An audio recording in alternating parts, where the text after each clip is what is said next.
ठीक है स्टूडेंट्स, तो हमने कल देखा एफ एक्स जी एक्स टाइप क्वेश्चन हमारे चल रहे थे। ठीक है, लेक्चर 7 था, लेक्चर 8 था। ठीक है, एक क्लास हमारी ना वैसे वाली रहेगी, तो आपकी एक्स्ट्रा क्लास भी रहेगी वाली। तो कल एफ एक्स जी एक्स टाइप क्वेश्चन हम देखा था, जनरली इसमें फंक्शंस नहीं दिए होते, और दिए होते हैं तो उसके साथ एफ एक्स जी एक्स के कुछ ना कुछ कंडीशन दे रखी होती है। ठीक है, जैसे हमने पॉलिनोमियल वाला क्वेश्चन देखा, डिग्री वाला क्वेश्चन देखा था उस टाइप से, और वैसे हमने 1 माइनस अल्फा वाला क्वेश्चन भी देखा था पॉलिनोमियल बनाना। उस टाइप वाले जो क्वेश्चन होते हैं उन क्वेश्चंस को, जैसे फंक्शन नहीं दिए वो उनको कैसे करना था ये देख चुके थे। एक दो क्वेश्चन और रहे हैं, उनको देख लेते हैं। सिंपल सा क्वेश्चन, आप क्वेश्चन देखिए। क्वेश्चन ये है हमारे पास, F X is a polynomial,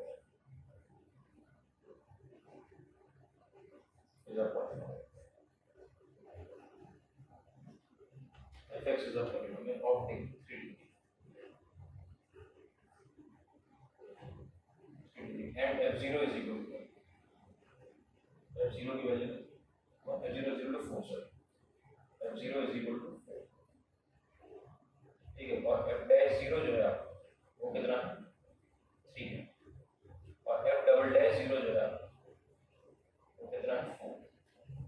ठीक है, और f ट्रिपल डैश 0, और देखो बढ़िया, f ट्रिपल डैश तक चलेगा। f ट्रिपल डैश 0 जो है वो आपका 6। आपको पूछा गया find f dash of -1, f dash -1 की वैल्यू निकाल दे। 3 डिग्री का पॉलिनोमियल। ठीक है, f x is a polynomial of 3 degree. 3 degree का मतलब क्या हुआ? 3 डिग्री का मतलब है क्यूबिक पॉलिनोमियल है। सही, क्यूबिक पॉलिनोमियल है। क्यूबिक पॉलिनोमियल है, उसमें चार चीजें दे रखी हैं आपको, चार चीजें f0 की वैल्यू, f डैश 0 की वैल्यू, f डबल डैश 0 की वैल्यू और f ट्रिपल डैश 0 की वैल्यू। उन चार चीजों को अगर आपको देखना है, देखो कैसे देखना।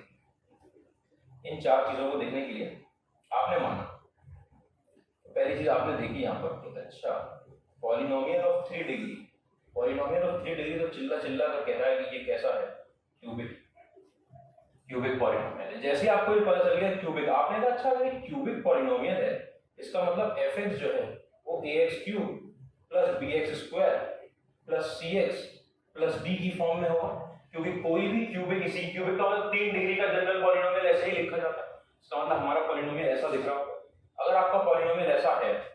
तो ये कह रहे हैं कि पहली इंफॉर्मेशन जो आपको दे रखी है वो दे रखी है कि f0 की वैल्यू, फंक्शन की 0 पर वैल्यू, f0 का मतलब क्या है, x की जगह 0 पुट कर दिया, 0 पुट करेंगे, ये 0 ये 0 ये 0, सिर्फ बचेगा d। f0 is equal to d आएगा। f0 इज इक्वल टू क्या दे रखा है वो बाद की बात है, उस पे आ रहे हैं बस। ठीक है, f0 कितना आएगा, अगर मैंने fx ये माना है तो f0 कितना आएगा, ये तीनों हो जाएंगे 0, सिर्फ d के बराबर आएगा। और f0 की वैल्यू दे रखी है आपको 4। इसका मतलब आपको यहां से पता चल गया कि इसके अंदर जो d था वो 4 था। फिर दूसरी चीज आपको f डैश 0 दे रखा है, f डैश 0। f डैश 0 का मतलब क्या हुआ कि डेरिवेटिव निकालो f डैश x और फिर 0 पुट करो, तो आपने f डैश x निकालोगे तो देखो निकल कर आएगा 3a x² + 2b x + c, ये निकल कर डिफरेंशिएशन इसका। यहां पर अगर कोई आपसे कह दे कि अच्छा f डैश 0 बताओ, तो f डैश 0 के बारे में आपको पता है कि अगर मैं x की जगह 0 पुट कर रहा हूं तो ये टर्म और ये टर्म 0 हो जाएगा, सिर्फ क्या बचेगा आपके पास, c बचेगा। आपने यहां पे लिख दिया, अच्छा हमारे पास तो बचा सिर्फ c,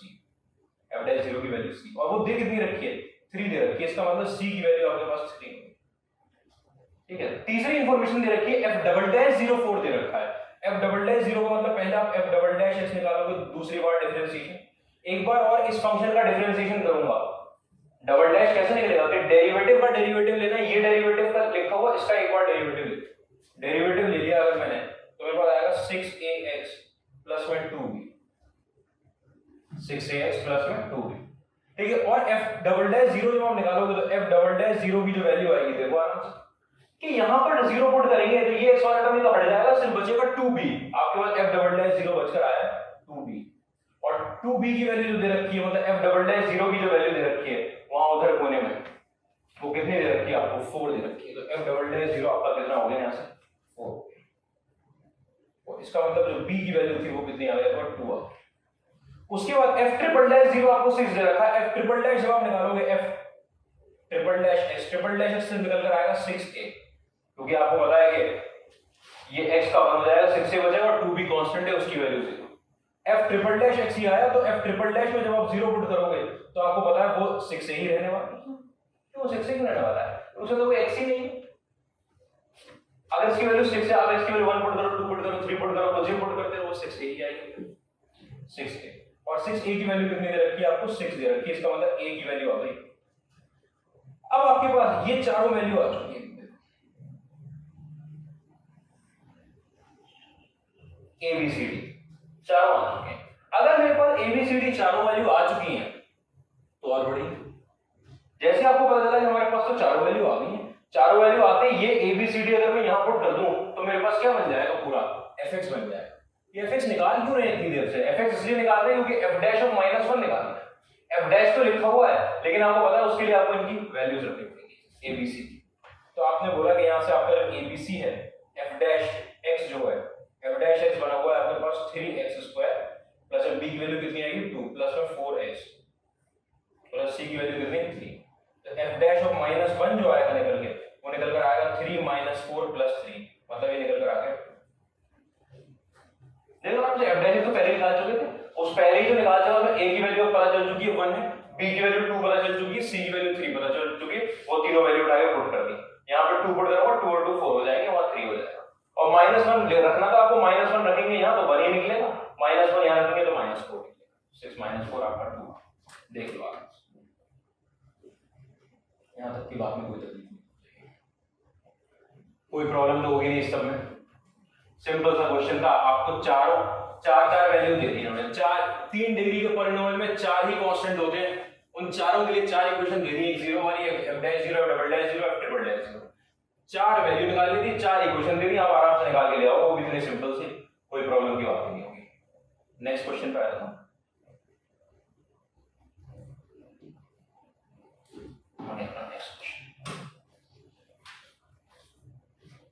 अच्छा जीपी वाला तो हम कर चुके हैं।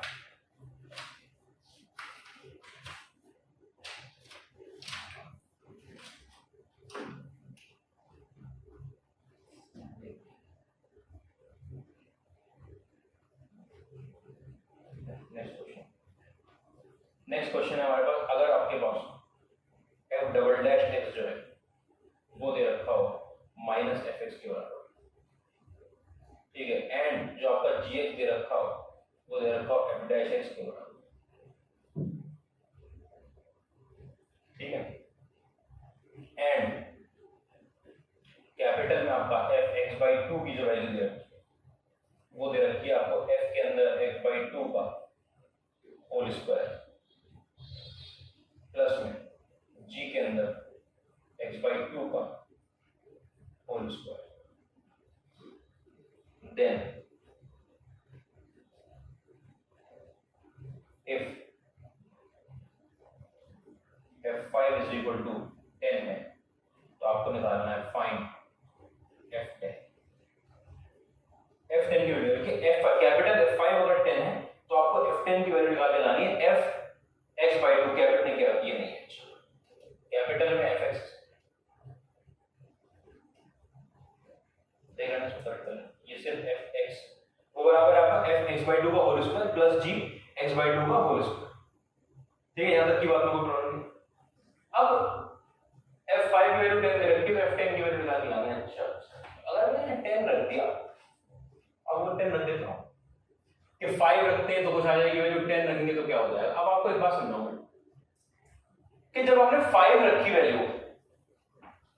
x की जगह पर 5 यहां आ जाएगा, 5 यहां आ जाएगा, 5 यहां आ जाएगा, 5, एक इक्वेशन fx और gx में बन जाएगी। आपके पास fx और gx दो अलग अलग फंक्शन है, अगर दोनों पता चल जाए तो आपको पता है, आपको पूरा ये कैपिटल fx पता चल जाएगा, पूरा पता चल जाएगा तो आप क्या निकाल लोगे, f10 निकाल लोगे, लेकिन दो इक्वेशन है नहीं, आपका एक ही है, बाकी वो दो कंडीशन दे रखी है, वो दो कंडीशन दे रखी है, ठीक है। अब डेरिवेटिव में कंडीशन दे रखी है, इसका मतलब आपको कहीं ना कहीं इसका और इसका यूज करना पड़ेगा। अच्छा इसका अगर यूज करना है तो उसका मतलब f डैश x चाहिए आपको, f डैश x कहां से आएगा, इसका डेरिवेटिव लूंगा तभी आएगा। आप कहोगे लेकिन इसका डेरिवेटिव लेंगे तो g का भी डेरिवेटिव हो जाएगा। समझा ना क्वेश्चन कि कहां कैसे सोचना है आपको, कि अगर मैं इसका डेरिवेटिव लूंगा तो g का भी डेरिवेटिव हो जाएगा, और कहीं पे भी g डैश के बारे में नहीं बता रखा, ध्यान से देखो कहीं भी g डैश नहीं दे रखा। आप बोले इसका डेरिवेटिव, क्योंकि हमारे पास f डैश x है, तो f डैश x है तो मैं इसका डेरिवेटिव लेना चाहूंगा, इसका डेरिवेटिव लेना चाहूंगा तो पूरे का लूंगा ना डेरिवेटिव, पूरे का लूंगा, इसका डेरिवेटिव आ जाएगा, चलो ठीक है, इसकी तो वैल्यू निकालनी थी, मान लेते हैं। इसका डेरिवेटिव लिया जाएगा, लेकिन इसका डेरिवेटिव लेने के साथ इसका डेरिवेटिव आ जाएगा, और इसका डेरिवेटिव कहीं दे नहीं रखा, तो वो भी अभी निकल कर आता है उसका डेरिवेटिव, वो अभी 2 सेकंड की बात है, आपको पता चले। देखो कि आपने क्या किया, आपने इस कैपिटल एफ का डेरिवेटिव ले लिया, इसका जब आपने डेरिवेटिव ले लिया एफ डैश एक्स, तो देखो ये निकल कर आएगा 2 टाइम्स, इसका डिफरेंशिएशन करूंगा, इसका डिफरेंशिएशन करूंगा, तो पहले होगा पावर का डेरिवेटिव, तो 2 करके नीचे आएगा, तो 2 into F X by 2 into F के अंदर एक्स बाई 2, ठीक है, एक चीज। उसके बाद पावर का डेरिवेटिव होने के बाद 2 इंटू एफ में फिर एफ का डेरिवेटिव होगा, और एफ का डेरिवेटिव होता है F dash multiplied by F dash X by 2, F dash X by 2। फिर एफ डैश इस एफ का डेरिवेटिव होने के बाद जो अंदर बैठा हुआ है इनके, उसका डेरिवेटिव होगा। अंदर अगर सिर्फ एक्स होता तो 1 हो जाता, लेकिन एक्स बाई 2 है तो 1/2 आएगा इंटू 1, और ये 2 से 2 कट जाएगा। उसके बाद अगला g का डेरिवेटिव, आपको पता वही same 2 times g x by 2, g x by 2, फिर g का derivative g dash x by 2, और x का डेरिवेटिव 1/2, x बाई 2 का डेरिवेटिव 1/2, ये और ये कट जाएगा। अब आपके पास f डैश x लिखो, f डैश x की वैल्यू लिखो, ये f के अंदर x बाई 2, और यहाँ पर आता है f डैश के अंदर x, प्लस में आपके पास यहाँ पे लिखा हुआ है g के अंदर x बाई 2 और g डैश के अंदर x बाई 2। आराम से, कोई तकलीफ की बात नहीं।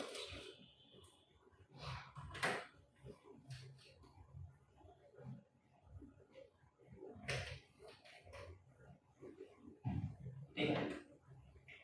ये लिख दिया, इसको सिंप्लीफाई कर दिया। अब थोड़ी सी समझने वाली बात कि ये जो फंक्शन, इसको चेंज करता हूं, सिर्फ इसको चेंज करता हूं, यहां से उठा दे, देखना आराम से, यहां से उठाया कि अगर आपके पास gx is equal to F dash x था, तो अगर मैं x की जगह पर x बाई 2 लिख दूं, तो f डैश x की जगह वहां पर f डैश x बाई 2 हो जाएगा। यहां तक की बात में कोई तकलीफ नहीं होगी, क्योंकि वो x था तो यहां पे x था, अगर यहां तब x बाई 2 लिख दूंगा तो यहां भी x बाई 2 हो जाएगा, कोई प्रॉब्लम की बात नहीं। तो gx बाई 2 की जगह आप f डैश x बाई 2 लिख सकते हो बहुत ही आसानी से। ठीक, आओ आगे। फिर यहां पे लेकिन एक बात, वही जो बात जो हम कर रहे थे शुरुआत में कि g डैश आ गया और g डैश कहीं भी दे नहीं रखा, अब g डैश निकालने की कोशिश करते हैं। g डैश कि यहां पर हमको, यहां पर हमारे पास इस इक्वेशन का मैंने को डिफरेंशिएट कर दिया, इसको डिफरेंशिएट करेंगे तो g डैश x बाई 2 और x बाई 2 का 1/2 और f डैश का derivative f double dash x by 2 और x बाई 2 का 1/2, ये निकल कर आएगा 1/2 से 1/2 कट जाएगा। इसका मतलब g डैश x बाई 2 की जो वैल्यू है वो बराबर आएगी f double dash x by 2। आराम से समझना, या यहीं पे कर लेते हैं डिफरेंशिएशन, तो 1/2 भी नहीं लगाना पड़ता, यहां पे कर लेते, फिर x बाई 2 पुट कर। खैर, तो g डैश x बाई 2 की वैल्यू आ गई, मतलब कि gx बाई 2 की वैल्यू भी हमारे पास आ चुकी है और g डैश x बाई 2 की वैल्यू भी हमारे पास आ चुकी है, दोनों f के टर्म में आ गए। f के टर्म में बोले तो f डैश के टर्म, इनको उठा के यहां पर, तो आपके पास जो f डैश x है उसकी वैल्यू एक लिखी हुई है f x बाई 2, एक लिखी हुई है f dash x by 2, plus में आपके पास gx बाई 2 की वैल्यू, gx बाई 2 की वैल्यू देखो यहां से पुट कर रहा हूं, यहां से gx बाई 2 की वैल्यू आपके पास है f डैश x बाई 2 और g डैश x बाई 2 की वैल्यू जो यहां से पुट हो रही है, यहां से आपको पता है g डैश x बाई 2 की वैल्यू, ये g डैश x बाई 2 की वैल्यू थी ना, वो कितनी निकल कर आई f double dash x by 2, आपने यहां पर पुट कर दिया f डबल डैश। यहां तक की बात में कोई तकलीफ नहीं होगी, ये होगा ये, इसी को बस सॉल्व करते हैं, अगले स्टेप में आंसर उसका डिफरेंशिएशन। या क्यों किया डिफरेंशिएशन? क्योंकि इंफॉर्मेशन में डिफरेंशिएशन दिया, वो डिफरेंशिएशन दे रखा था आपको, आप ये निकालना है डिफरेंशिएशन कर करा के उनके साथ कॉम्बिनेशन लगा के। अच्छा gx की वैल्यू f डैश x है तो gx बाई 2 की होगी, अच्छा अगर gx की है तो g डैश x की होगी वैल्यू। अब जब ये बात हो गई तो अब देखो क्या बात उठाई जा रही है, इतनी बात क्लियर हो गई तो देखो क्या उठाया जा रहा है कि इस इक्वेशन को उठाया, और आपको ये वाली बात पता है कि अगर आपका f डबल डैश x जो है वो माइनस में fx है, इसका मतलब ये होगा कि f डबल डैश एक्स अगर माइनस में एफ एक्स कि एफ डबल डैश में अगर मैं एक्स की जगह पर एक्स बाई टू पुट कर दूंगा तो वो माइनस में एफ एक्स बाई टू निकल कर आएगा। ध्यान से आप इसकी जगह पुट करते हैं, इसका मतलब जो F double dash X by two है, F double dash X by two जो यहां लिखा हुआ है उसकी वैल्यू आपके पास माइनस में F X by two, F double dash X by two की वैल्यू माइनस में एफ एक्स बाई टू है, किसकी वैल्यू यहां पुट करने जा रहे हैं। तो आपके पास क्या बनकर आया, आपके बनकर आया कि एफ डैश एक्स जो है वो आपका एफ एक्स बाई टू और F dash X by two, ठीक है, प्लस में आपके पास F dash X by two और इस F double dash X by two की जगह पर minus F X by two, साथ में यहां पर आएगा minus F X by two.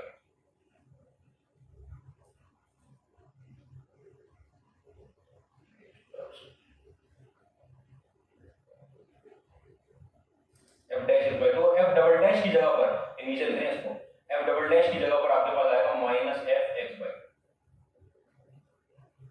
और अब अगर कोई प्रॉब्लम ना हो तो देखो क्या लिखा है F dash X, capital F वाला,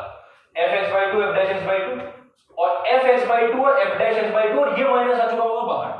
ये वाला माइनस आ गया बाहर, तो F X by two F dash X by two minus में F X by two F dash X by two, दोनों वैल्यू सेम है। आपको पता है ये वाली दोनों वैल्यू एक दूसरे को काट देंगे, एक दूसरे को काट देंगे। अगले पेज पे लिख रहा हूं, देखो अगले पेज पे, ठीक है, इनके काटते ही आपको पता चल जाएगा इसका मतलब एफ डैश एक्स जो है वो कितना आ चुका है हमारे पास, जीरो आ चुका है।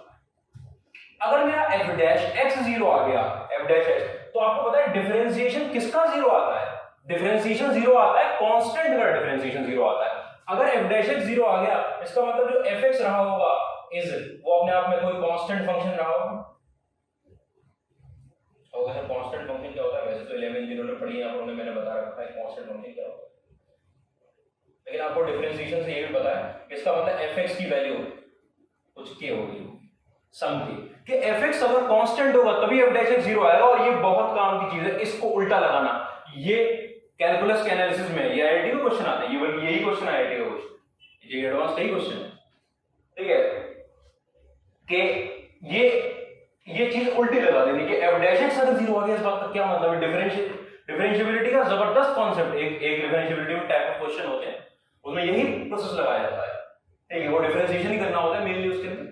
कि एफ डैश एक्स अगर जीरो आ गया तो एफ एक्स कैसा फंक्शन होगा, कांस्टेंट। ये analysis, this analysis is important, this is important analysis. आपको अभी लग रहा है ना कि ये तो बहुत छोटी सी बात है, आप मानेंगे नहीं बात, लेकिन जब आपको 25-30 तरीके आ जाते हैं एनालिसिस करने के तो इसको आप भूल जाते हो, क्योंकि इतनी छोटी बात है, ऐसा लगता नहीं ना भारी एनालिसिस है, आपको इतनी लंबी लंबी चेन आ जाती है एनालिसिस करने की, तो आप इसको भूल जाते हो और ये बहुत काम की, क्योंकि इसको भूले तो फिर आप यहाँ के बाद वही नहीं कर पाओगे। चाहे पहले जीरो आ गया, क्या करें, इंटीग्रेट कर दें, क्या करें, यहाँ से एफ एक्स के बारे में क्या बता सकते, ठीक है। अब मैंने बता दिया, अब आपको याद है, हाँ ये बात की एफ डैश एक्स जीरो तो एफ एक्स कांस्टेंट फंक्शन। अच्छा, मैं पिछले पेज पे जा रहा हूँ, आराम से, बहुत ज्यादा पढ़ दिया हमने पेज। एफ डैश एक्स निकाल लिया था, एफ डैश एक्स निकालने के बाद ये निकाल के लाए थे, ये निकालने के बाद आपने क्या किया था कि इन g की जगह पर आपने कन्वर्ट किया था गिवन इक्वेशन से, तो gx by 2 बन गया था f dash x by 2 और g dash बन गया था f double dash x by 2, ये बन गया था। और जब ये बन गया था तो आपको पता है f double dash x बराबर माइनस एफ एक्स क्या था, इसकी जगह पर माइनस एफ एक्स आ गया, ये माइनस यहाँ लग जाएगा बाहर आकर, वो एफ एक्स और एफ डैश एक्स है, ये भी एफ एक्स और एफ डैश एक्स है, दोनों कट गए आपस में। ये कटने के बाद एफ डैश एक्स की वैल्यू आपके पास कितनी आ चुकी है, जीरो आ चुकी है, एफ डैश एक्स की वैल्यू जीरो आ चुकी है, इसका मतलब एफ एक्स कांस्टेंट है। कांस्टेंट फंक्शन की खास बात क्या होती है कि वो हर जगह सेम आंसर देता है, हर जगह आप एक्स की कोई भी वैल्यू पुट करो वो सेम आंसर देगा। इन्होंने एक वैल्यू पुट करवा दी कि 5 पे वो कितना आंसर दे रहा है, 10 आंसर दे रहा है। अगर वो 5 पे 10 आंसर दे रहा है, मैं कांस्टेंट फंक्शन के बारे में, इन्होंने क्या बोल दिया कि एफ एक्स जो है वो बराबर किसके, सॉरी एफ 5 जो है वो 10 के बराबर था, ज्यादा क्वेश्चन, एफ 5 जो है वो 10 के बराबर था, एफ 5 जो है वो 10 के बराबर था। आपको पता है फंक्शन अगर कांस्टेंट है तो उसका ग्राफ ऐसे जाता है, ऐसा, ठीक है, ऐसा ग्राफ जाता है, इसका मतलब यहाँ पर आपका y = 10 ये फंक्शन है। अब आप f की जगह 5 डालो, x की जगह 5 डालो, 6 डालो, 10 डालो, 2000 -2000 -1 मिलियन, कुछ भी पुट करते हो, इसकी वैल्यू 10 से निकलेगी। आपसे पूछा क्या गया, आपसे पूछ रहे हैं कि f के अंदर अगर मैं 10 पुट कर दूं, f के अंदर 10, तो बताओ कितनी वैल्यू होगी। आपने कहा फंक्शन तो कांस्टेंट था, फंक्शन अगर कांस्टेंट था तो पूरा का पूरा जो fx था वही 10 था, x की जगह कुछ ही पुट करते रहो तो f10 जो आएगा वही कितना आएगा आपके पास 10 निकल रहा है। यहाँ तक की बात तकलीफ नहीं होगी कोई, मुझे उम्मीद है। एक एनालिसिस बेस्ड क्वेश्चन कि हम ऐसे डायरेक्ट नहीं निकलता, यही सब क्वेश्चन होते हैं, यही वो टाइप है क्वेश्चंस का पूरी कैलकुलस, डिफरेंशियल कैलकुलस में। जैसे आईआईटी पूछता है ये fx में ऐसे घुमा हुआ, देखो फंक्शन नहीं दिया था, आपको लग रहा है सब फंक्शन, हम इतना फंक्शन पढ़ाते हैं तो फंक्शन दिया, कोई फंक्शन नहीं दिया, fx बाई gx, इसमें बात चल रही है। आप पूरे क्वेश्चन में सिर्फ एनालिसिस करके लाए हो, अच्छा डेरिवेटिव 0 आ गया, मतलब फंक्शन कांस्टेंट था, क्या था मतलब ही नहीं, ठीक है, बिना फंक्शन दिए इन्होंने डिफरेंशिएशन करवाया आपसे। यही एनालिसिस जो है, यही इसी का हायर वर्जन होता है डिफरेंशियल कैलकुलस में जब आता है। आई थिंक 2006 का क्वेश्चन है जेईई एडवांस का।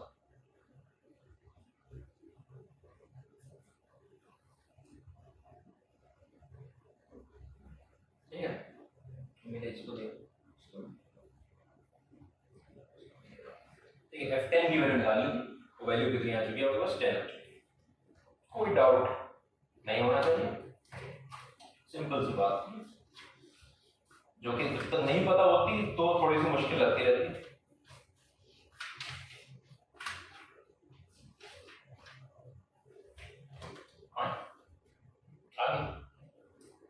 अगले टॉपिक पे तो छोटा टॉपिक काम कर, दोनों जगह ये टॉपिक पढ़ा जाता है।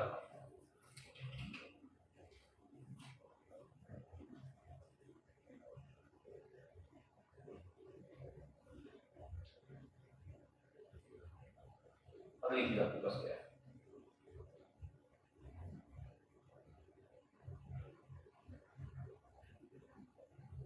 differentiation of parametric functions, differentiation of functions in parametric form, differentiation of functions in parametric form।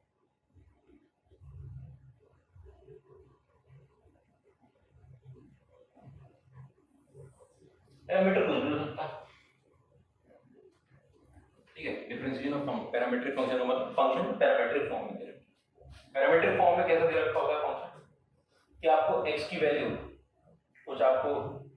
ये दे रखी होगी और y की वैल्यू आपको कुछ कि ut और vt, बड़ा कि आपका फंक्शन जो है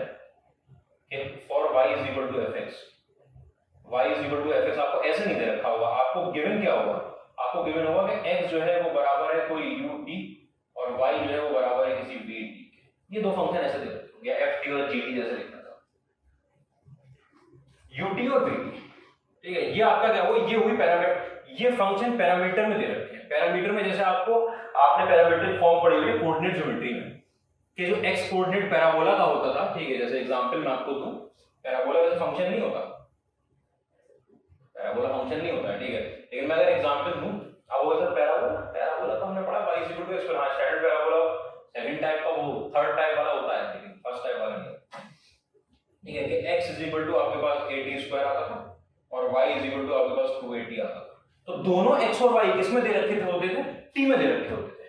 t में दे रखे होते हैं। आपको पता है कि अगर हम उसकी बात करें, इलिप्स की बात करें, तो इलिप्स के अंदर जो x की वैल्यू होती थी वो आपका a cos थीटा होती थी और y की जो वैल्यू होती थी वो b sin थीटा होती थी, या फिर थीटा में दे रखा होता था जब theta is the auxiliary angle, इसके अंदर ये बात हो चुकी थी। तो ये जो t है कि x और y दोनों किस में गिवन है, आपको t में गिवन है, ये x और y दोनों किस में गिवन है, आपको थीटा में गिवन है, कि x और y दोनों किसी एक पैरामीटर के फंक्शन है।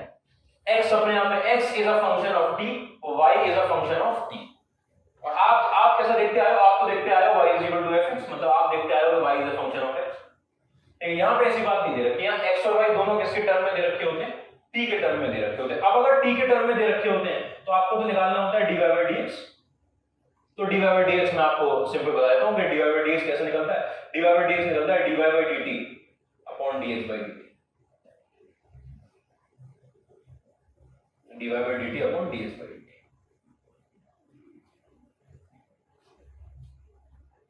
ठीक,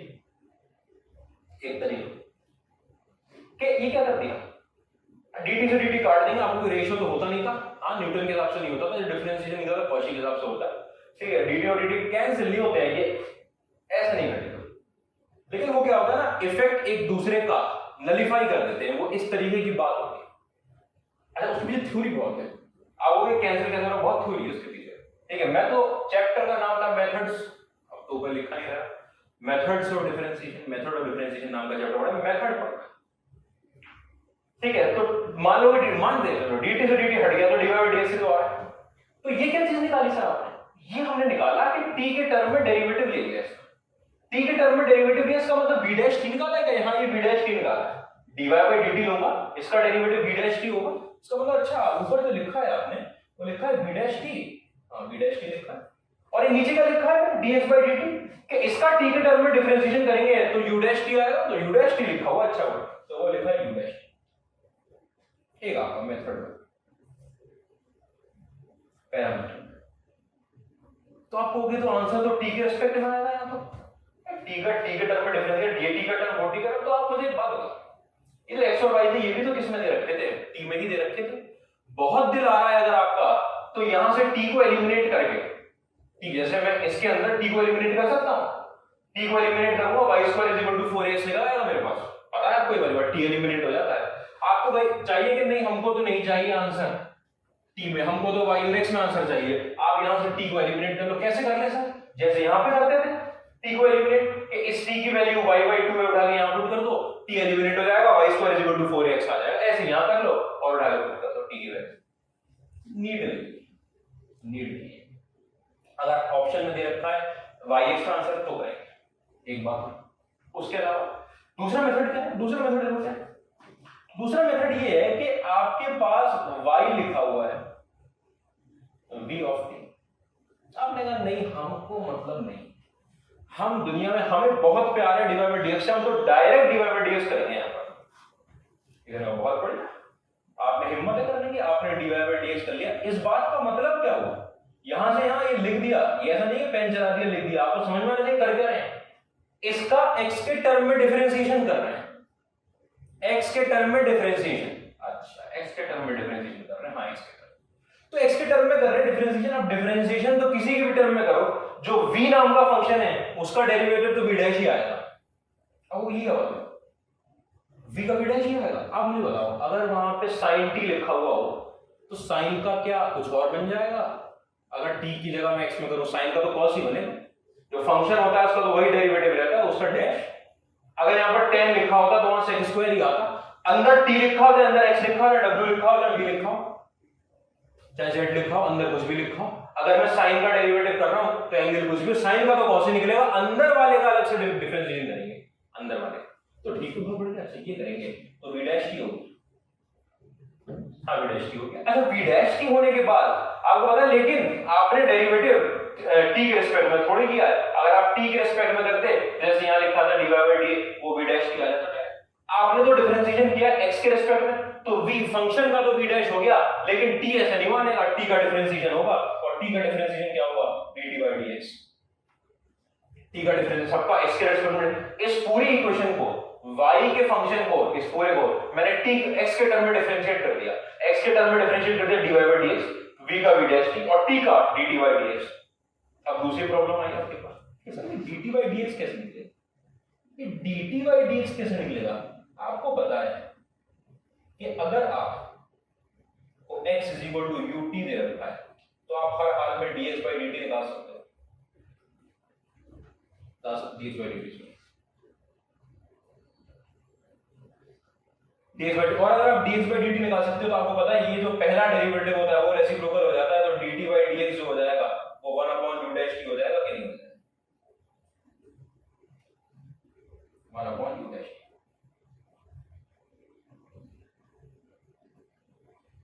u डैश,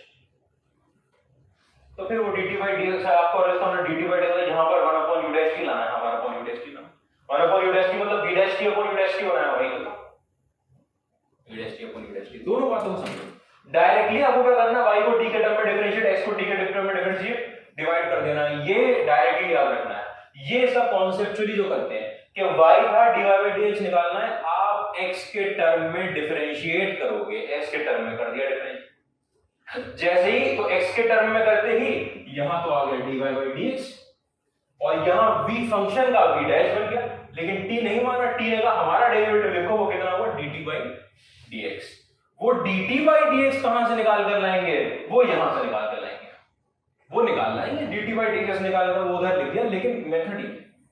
और dt by dx निकालने के बाद क्या होता है, वो ये बन जाता है जो मैंने आपको फॉर्मूला लिखवा दिया। ये आपका मेथड 2 या बोलने की यही आपका कॉन्सेप्ट होगा इसके।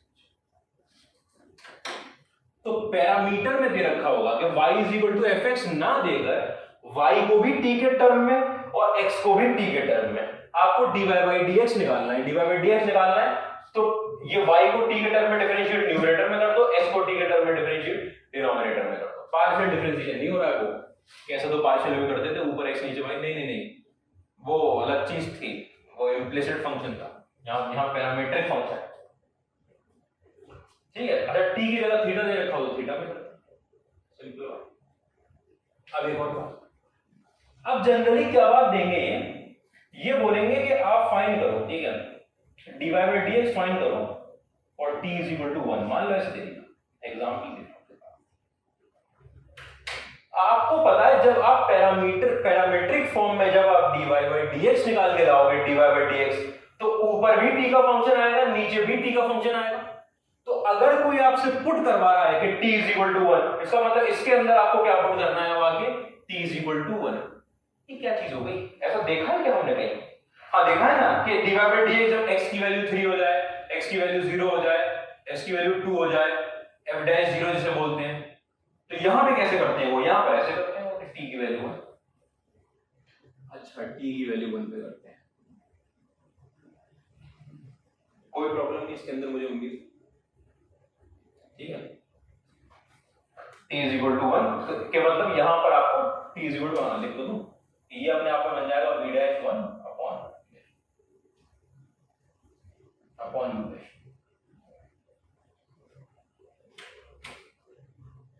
मुझे उम्मीद है बात क्लियर होगी क्या करना है।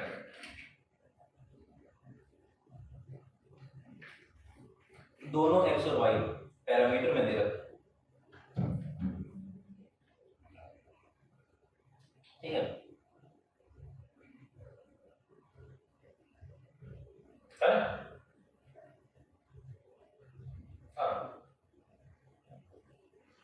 मैं लिखता हूँ कुछ।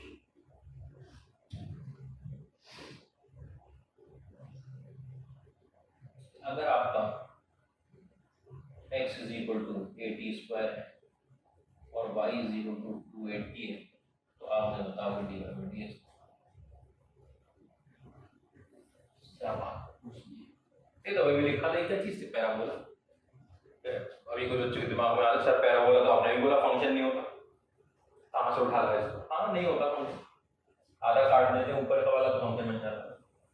वो क्या उसकी डिटेलिंग क्या है कि पैराबोला फंक्शन नहीं तो डिफरेंशिएशन कैसे होगा, उसकी डिटेलिंग क्या, उसको आएंगे फंक्शन से पढ़ोगे तो क्लियर होगी बात कि अच्छा ऊपर वाला पार्ट जो है पैराबोला का x एक्सिस के ऊपर वाला वो एक अलग फंक्शन और नीचे वाला पार्ट एक अलग फंक्शन, वो दो फंक्शन को मिला रहे हैं, दो फंक्शन को मिला है, ठीक है, जॉइन करवा दिया। ठीक है, आओ मैं डिफरेंशिएशन निकालता हूं तो dy by dx की वैल्यू, और इससे आपको थोड़ी सी बात क्लियर होगी कि dy by dx की वैल्यू के लिए आपको पता है कि dy by मैं फॉर्मूला लिखूंगा, dy by dx की वैल्यू अगर dy by dt upon dx by dt, ये था। अब इतनी मेहनत की जरूरत नहीं, एकदम सिंपल क्वेश्चन है, चाहे पैरामीट्रिक हो चाहे कुछ हो, t y को t के टर्म में डिफरेंशिएट करना है, इसको t के टर्म में डिफरेंशिएट करूंगा dy by dt बराबर 2a के आएगा, करवाना मत प्लीज, 2a के बराबर, और dx by dt x को t के टर्म में डिफरेंशिएट करेंगे, ये नहीं है कि y by x के अंदर कुछ नहीं लगा रहे, क्वेश्चन रूल लगा रहे हैं सर, नहीं, अलग अलग डिफरेंशिएशन होगा। dx by dt dx by t के टर्म में डिफरेंशिएट करूंगा 2at आएगा, कितनी वैल्यू निकल रही है 1/t, अब वो बहुत बढ़िया है, 1/t निकल आएगी वैल्यू, हम 1/t निकल आएगी। जरा जिन स्टूडेंट्स को याद हो, मुश्किल सवाल तो ये कि जिनको याद हो उनको ये वाली बात याद होगी कि जो स्लोप ऑफ टेंजेंट होती थी होती है वो 1/t के बराबर होती है। ty is equal to x plus a t square, ये होता है, ठीक है। या फिर हम क्या लिखते थे कि y is equal to m x plus a by, ऐसे तो लिखते थे कुछ, x plus a t square, ऐसे ही होता है 1/t, ty is equal to x plus a t square, जो भी था। यहाँ पे क्या बात आती थी निकल के, जो अगर यहाँ mx है और t से मैं डिवाइड कर रहा हूँ तो y is equal to t, ठीक है। तो हाँ, ये निकल कर आती है। और यहाँ पे आपको पता है ये टेंजेंट की इक्वेशन होती है, ये टेंजेंट की इक्वेशन होती है स्लोप की फॉर्म में, ये टेंजेंट की इक्वेशन t की फॉर्म में, और ये रिलेशन बताया था आपको पैराबोला। और आपको पता है किसी भी फंक्शन के अंदर जो dy बाय dx होता है वो क्या देता है आपको, स्लोप ऑफ टेंजेंट। अच्छा, dy बाय dx आपको स्लोप ऑफ टेंजेंट देता है, तो dy बाय dx m के बराबर आना चाहिए था, और आपको पता है m किसके बराबर आता था, 1/t के बराबर, 1/t के बराबर, वही आया है। ये बात मिली है पैराबोला में, देख रखा है, याद आपको शायद ना हो, लेकिन पैराबोला में देख रखा है। पैराबोला में जब ये दे रखा है तो dy बाय dx आपको पता है पैराबोला में भी स्लोप ऑफ टेंजेंट और यही होती है स्लोप ऑफ टेंजेंट। ठीक है, दूसरे क्वेश्चन पे अब इलिप्स का एग्जांपल लेते हैं कि आपके पास अगर x की वैल्यू आपके पास a cos थीटा और y की वैल्यू आपको पता है a sin थीटा, तो dy बाय dx की वैल्यू बिल्कुल सिंपल चीज, जैसे dy बाय dx की वैल्यू चल लीजिए, dy बाय dx की वैल्यू आपकी बार dy बाय d थीटा, ये क्या होगा, t से थीटा पे कैसे शिफ्ट, ये क्या होगा, अरे भाई आपकी बार x और y दोनों थीटा के फंक्शन है, थीटा के फंक्शन है तो dy बाय dt लेने का क्या मतलब है, dy बाय d थीटा लेंगे जिसका वो फंक्शन है, और नीचे क्या आएगा फिर यहाँ पर dx बाय d थीटा। अच्छा, इतनी प्रॉब्लम की बात ही नहीं है, y का थीटा के टर्म में डिफरेंशिएशन करूंगा, ऊपर आ जाएगा a cos theta, cos theta, और x का करूंगा तो नीचे आ जाएगा minus a sin theta, a से a कट जाएगा, आपका निकला है minus cot theta, minus cot theta ellipse के अंदर। अब होती होगी स्लोप शायद इक्वेशन बनानी पड़ जाएगी इलिप्स की वजह से, अगर अभी लिखनी पड़ गई तो x x1, हाँ ठीक है, लिख देते हैं इलिप्स की इक्वेशन, टेंजेंट की जो इक्वेशन होती थी, क्या होती थी टेंजेंट की equation of tangent in ellipse, ellipse और टेंजेंट की equation x x1 by a square plus में y y1 by b square, ठीक है, इज इक्वल टू 1, ये होती थी ना। और x1 की जगह पर आप क्या पुट कर रहे हो, x के साथ x cos थीटा y है प्लस में y sin theta y is equal to 1, ये टेंजेंट की इक्वेशन होती है। तो टेंजेंट की इक्वेशन ये होती है, तो स्लोप ऑफ टेंजेंट m किसके बराबर होगा, माइनस में cos theta y a upon sin theta y a के, a से a कट गया, वो माइनस में देखो cot थीटा y, बात आ रही है। लेकिन जो स्लोप ऑफ टेंजेंट इलिप्स होती है, टेंजेंट की स्लोप इलिप्स में वो कितनी होती थी, माइनस cot थीटा, इसका मतलब dy बाय dx भी तो सर टेंजेंट की स्लोप ही देता है, तो यही आना चाहिए था, तो वो यही आया, यही आया माइनस cot थीटा। अच्छा, इतनी दूर तक की बात है, ये सब मिलता है, सब मिल जाता है, dy बाय dx की वैल्यू कितनी है, माइनस cot थीटा, आया नहीं, सिंपल सिंपल द क्वेश्चन देखिए।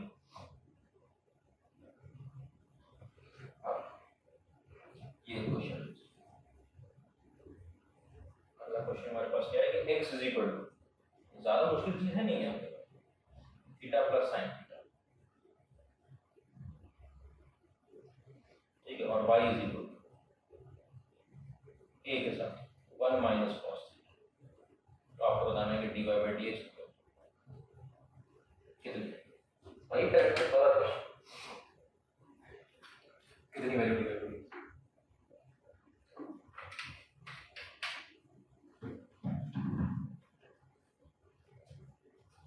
ठीक है। देखिए dy बाय dx की वैल्यू, dy बाय dx की वैल्यू आएगी कि dy बाय dx लिखा आपने, ऊपर dy बाय d थीटा, नीचे dx बाय d थीटा,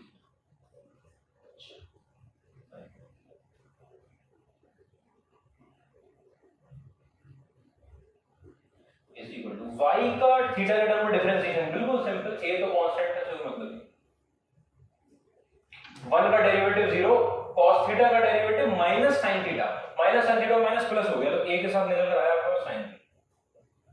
अच्छा x का थीटा के टर्म में डिफरेंशिएशन, अच्छा x का थीटा के टर्म,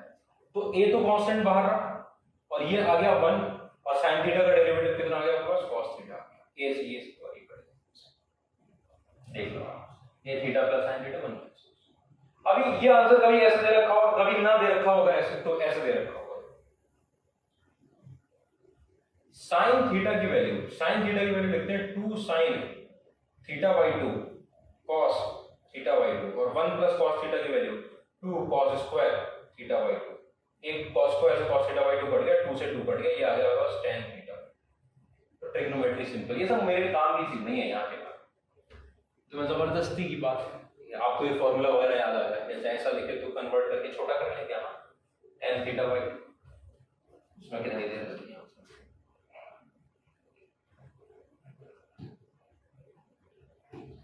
अच्छा एक क्वेश्चन आता है,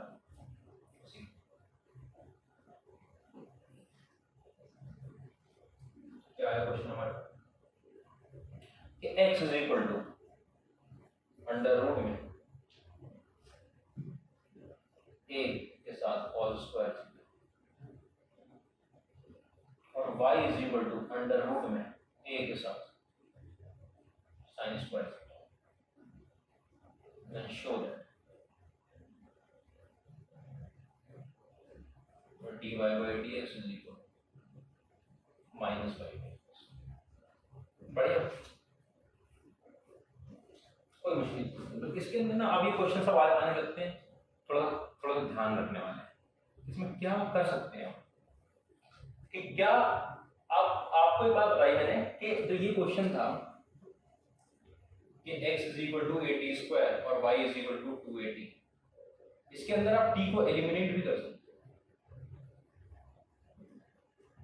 ठीक है। तो एक तरीका ये भी होता है कि जो इस क्वेश्चन में लगाना है इनको कि एलिमिनेट t,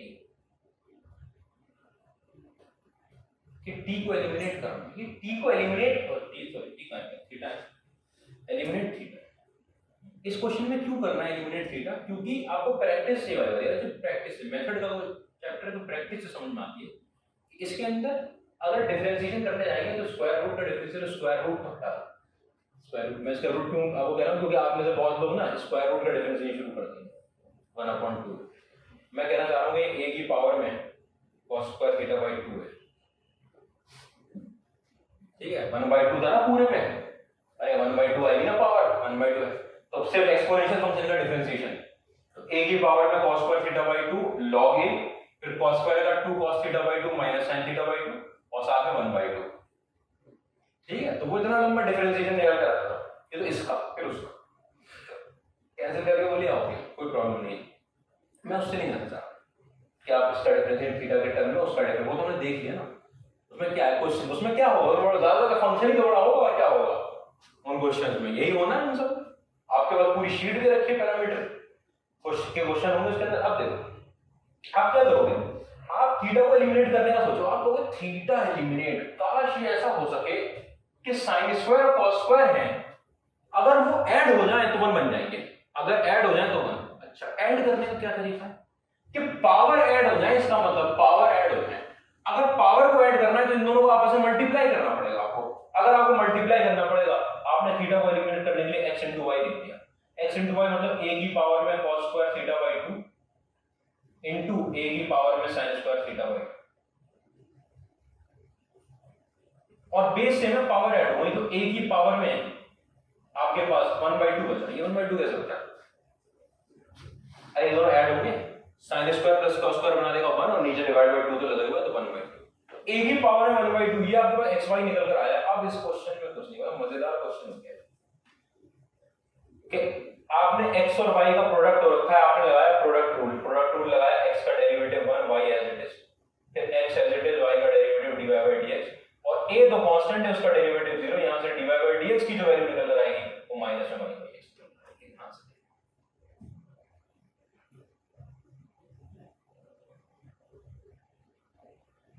इतनी बात में कोई तकलीफ नहीं,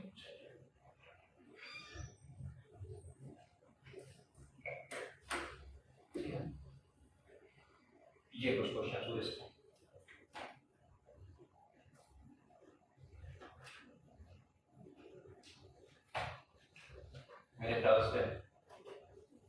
इतना क्वेश्चन इसका काफी पैरामीट्रिक में इतना ज़्यादा अंदर जाने की जरूरत है,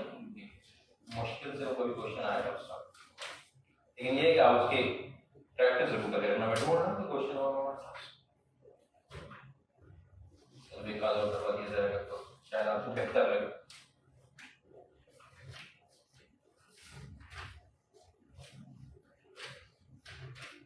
ठीक है, चलिए क्वेश्चन दे देता हूँ करने की,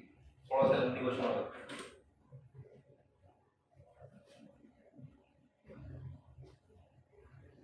क्वेश्चन देखो कि x की वैल्यू आपके पास 2t upon 1 plus T square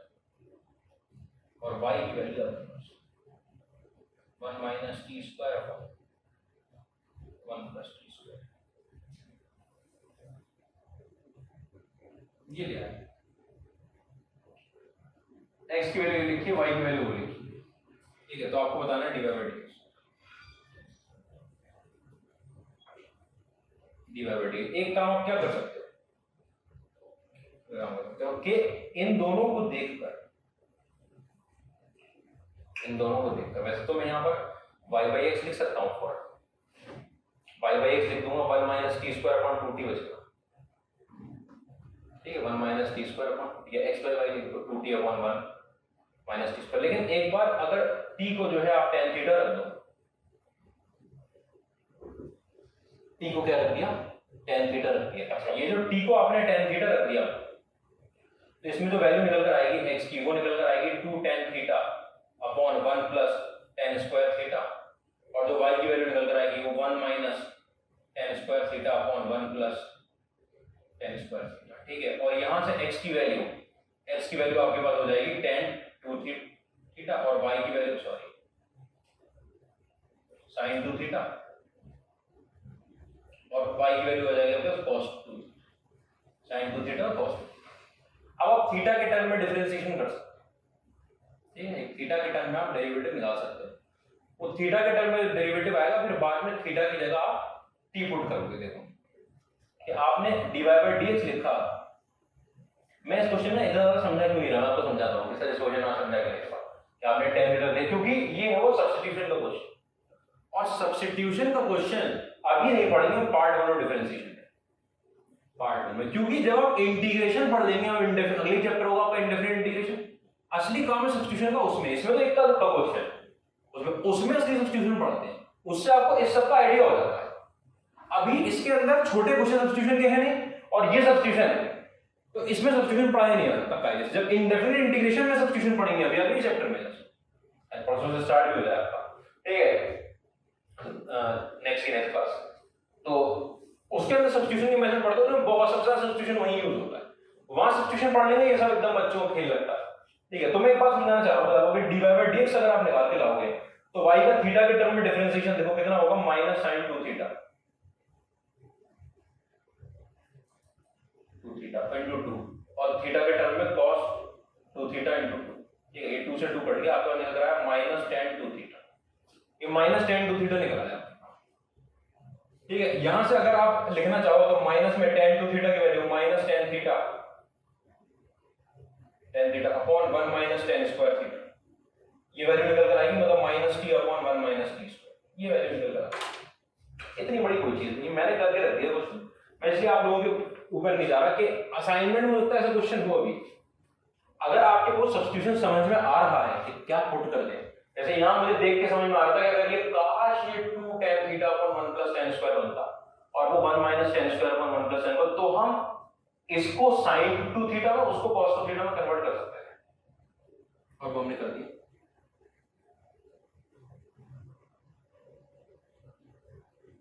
ठीक है। अब प्रॉब्लम क्या आ रही है इसके अंदर, मुझे प्रॉब्लम 1 माइनस tan स्क्वायर लिखा वो हो जाएगा आपका cos स्क्वायर माइनस tan, ठीक है। तो इसके अंदर क्या करना पड़ेगा कि इस सब्स्टिट्यूशन के लिए, ये सब्स्टिट्यूशन सिखाने के लिए आपको मुझे इमेजिन करना पड़ेगा, सोचो अगर ये होगा, और मैं एक क्वेश्चन में करवा के छोड़ दूंगा, एक क्वेश्चन करवाने से कभी आपको सब्स्टिट्यूशन का प्रोसीजर का इमेजिनेशन समझ में नहीं आया कि सब्स्टिट्यूशन कब करना है। इसीलिए मैंने इस क्वेश्चन को जल्दी से बस दिखाया है आपको कि ऐसे करके कर देते हैं तो आंसर निकल आता है, क्योंकि इंडेफिनिट इंटीग्रेशन असली आपका चैप्टर है जिसमें सब्स्टिट्यूशन यूज होता है। अब वो डिफरेंशिएशन में ये सब्स्टिट्यूशन, ये डिफरेंशिएशन का सब्स्टिट्यूशन नहीं है, जनरली फंक्शन का सब्स्टिट्यूशन है। इंडेफिनिट इंटीग्रेशन में सब्स्टिट्यूशन पढ़ लेंगे, इस सब में बहुत आसानी रहेगी। मैं ये कहूंगा कि इस क्वेश्चन को मुझे भी शायद उठाना नहीं चाहिए था, ये पार्ट 2 में उठाते हैं डिफरेंशिएशन, लेकिन मैं सोचा पैरामीटर का क्वेश्चन दिखा दूं आपके असाइनमेंट में, क्योंकि सब असाइनमेंट पार्ट 1 पार्ट 2 दोनों के लिए है, उसमें सारे क्वेश्चन जो असाइनमेंट अपलोड हुआ है उसमें सारे क्वेश्चन है। ठीक है, तो यहाँ पे जो खत्म करते हैं, कोई प्रॉब्लम की बात नहीं मुझे। अच्छा, दूसरी बात ये है कि असाइनमेंट्स आप लोग करें और उसके क्वेश्चंस पूछें जल्दी जल्दी। ठीक है, एनसीईआरटी तो मेरे ख्याल से पूरी लगा लोगे, बस हायर ऑर्डर डेरिवेटिव ही हमारा एक टॉपिक रह गया, हमारा हायर ऑर्डर डेरिवेटिव। ठीक है, एक हमारे पास रह गया मॉड्यूलस फंक्शन का। अच्छा, मॉड्यूलस फंक्शन का हम अभी भी पढ़ सकते हैं और पार्ट 2 में भी पढ़ सकते हैं। मैं चाह रहा हूँ कि हम उसे पार्ट 2 में पढ़ें जब हम फंक्शंस कंप्लीट कर चुके हैं, क्योंकि फंक्शंस कंप्लीट करने से आपके पास मॉड्यूलस की अच्छी समझ होती है, इनवर्स की अच्छी समझ होती है, उसको तब पढ़ेंगे। तो हायर ऑर्डर डेरिवेटिव एक टॉपिक रह गया बस, मेरे ख्याल से उसके उसमें खत्म हो जाएगा। तो कल आपका मोस्ट प्रोबेबली डिफरेंशिएशन खत्म होगा, परसों से इंडेफिनिट इंटीग्रेशन स्टार्ट कर देंगे, वो लेंथी चैप्टर। ठीक है, ये तो आपकी जो 8वीं क्लास लगनी नहीं चाहिए थी लेकिन लग गई। पैरामीट्रिक फॉर्म में हमने देख लिया था कि t के रिस्पेक्ट में, थीटा के रिस्पेक्ट में आपको x और y दे रखा होता है, वो जो x और y है, ठीक है, उनको आपको डिफरेंशिएट करके dy by dx निकालना होगा या dx by dy, जैसे कि हमने उसके मेथड देख लिए थे। एक लास्ट में क्वेश्चन किया था इसमें सब्स्टिट्यूशन करना पड़ा था। मैं चाहूंगा सब्स्टिट्यूशन पे भी इतना ध्यान मत दो कि हमसे कुछ सब्स्टिट्यूशन वाले सारे क्वेश्चन नहीं हो रहे, क्योंकि हमने बेसिकली सब्स्टिट्यूशन पढ़ा नहीं है। वो मैंने एक क्वेश्चन में कर दिया क्योंकि वो पैरामीट्रिक का क्वेश्चन था, ऐसे क्वेश्चन और आएंगे आपके असाइनमेंट में भी होंगे, वो हम जब सब्स्टिट्यूशन पढ़ लेंगे तब आपके लिए बहुत आसान हो जाता है, आसान क्वेश्चन था। ठीक है, तो मैं पैरामीट्रिक फॉर्म का एक और क्वेश्चन लिखना चाह रहा हूँ। x is equal to sin t plus pi by 2, x is equal to sin t plus pi by 2 7 pi by 2, t plus 7 pi by 2 plus sin t minus 7 pi by 2, t minus pi by 2, t minus pi by 2 plus sin t plus 3 pi by 2। ठीक है, similar तरीके से आपका y is equal to cos में t plus 7 pi by 12 plus cos के अंदर t minus pi by 12 plus sin के अंदर cos के अंदर t plus 3 pi by 12। अगर ये दे रखा है तो आपसे पूछा है कि dy by dx ये दे रखे हैं आपको, ये देखो t में फंक्शन दे दिया, बहुत बड़ा फंक्शन दे दिया, और ये बहुत बड़ा फंक्शन दे दिया t में, x भी और y भी, और dy by dx पूछा। आपने कहा हमको कोई प्रॉब्लम थोड़ी है dy by dx में, हम तो बहुत ही आसानी से dy by dx लिख सकते हैं कि dy by dx की जो वैल्यू होगी वो dy by dt upon dx by dt, dy by dt upon dx by dt हो जाएगी। लेकिन ये dy by dt अगर निकालने चलेगा यहाँ पर तो 3 डिफरेंशिएशन करने पड़ेंगे। इन 3 डिफरेंशिएशन को बचाने के लिए हमने सोचा कि क्यों ना पहले कंसीडर ये कर लिया जाए कि क्यों ना हम ऐसा करें कि x जो लिखा हुआ है आपका उसको सिंप्लीफाई कर लेते हैं। अच्छा, सिंप्लीफाई करने के लिए मैं क्या चाह रहा हूं कि आपने यहां पर साइन के अंदर t plus 7 pi by 12 तो देख लिया, प्लस में साइन के अंदर आपने t minus pi by 12 भी देख लिया, और प्लस में यहां साइन के अंदर t plus pi by 4 लिख सकते हैं कैसे? अगर pi by 4 कहां से आएगी? 3 और ये 12 कटेगा, 3 और 12 कटेंगे और pi by 4 आएगा। ये 7 pi by 12 ठीक है, ये ठीक है, तो वो आएगा। अब करना क्या है हमको कि आपको पता है कि ऐसा क्वेश्चन आता है, आप 2 तरीके से सॉल्व कर सकते हो। एक sin a plus b का फॉर्मूला लगाकर यहां पर, sin a plus b का यहां पर, और sin a plus b का यहां पर, 3 फॉर्मूला लगाते हैं। वो 3 फॉर्मूले से बचाने के लिए मैं क्या कर रहा हूं, ये sin c है और ये sin d है, ट्रिग्नोमेट्री का यूज करते हुए आपने इसके अंदर अप्लाई कर दिया formula sin c plus sin d, sin c plus sin d का। तो x की वैल्यू निकल कर आई 2 sin c plus d by 2। अच्छा, c plus d by 2 मतलब t plus 7 pi by 12 plus t minus pi by 12 divide by 2। ठीक है, और cos के अंदर c minus d by 2 मतलब t plus 7 pi by 12 minus T plus pi by 12, देखो subtract कर दिया ये डिवाइड बाई, ठीक, और प्लस में आपके पास लिखा हुआ है साइन के अंदर टी प्लस पाई, आराम से 2 sine c plus d by 2 c minus d by 2, और ये वाला जो साइन टी प्लस पाई 4 था वो ऐसे लिखा हुआ हमें दिख रहा होगा, ठीक है। नेक्स्ट पेज पे जा रहा हूं, ठीक है, वो sine c plus sine d हमारे पास लगा हुआ, देखना होगा क्या कि इस वाले के अंदर यहाँ पे t से t कट जाएगा, ठीक है, ये जो t से t कटेगा तो 7 पाई बाई 12 और जो पाई बाई 12 है ये मिलकर आपको आंसर देंगे 8 पाई बाई 12, 8 पाई बाई 12 के नीचे 2 लगा हुआ है तो 8 पाई बाई 24 आ जाएगा, 8 पाई बाई 24। अच्छा यहां पर क्या आएगा, t और t मिलके 2t बनाएंगे, 7 पाई बाई 12 में से पाई बाई 12 घटाएंगे तो 6 पाई बाई 12 रहेगा, 6 पाई बाई 12 का मतलब कितना हुआ, पाई बाई 2, पाई बाई और डिवाइड बाई 2 रहेगा, 2t plus pi by 2 divide by 2, ठीक है, 2t plus pi by 2 divide by 2, तो x की जो वैल्यू निकल कर आई वो निकल कर आई आपके पास 2 sin 2t plus pi by 2 divide by, और cos के अंदर 8 पाई बाई 24, अभी देख लिया था उधर कि 8 पाई बाई 24 होना है, ठीक है, और प्लस में आपके पास वैसे ही लिखा हुआ है साइन के अंदर t प्लस पाई बाई 4, ठीक है। अब यहां पर अगर मैं 2 से डिवाइड करूं तो 2 और 2 कट जाएंगे, ये बचेगा t, और यहां पर 2 से डिवाइड करूं ये बनेगा पाई बाई 4, ये t प्लस पाई बाई 4 आ जाएगा। अच्छा साथ साथ ये 8 और 24 कट जाएंगे, ये पाई बाई 3 बचेगा,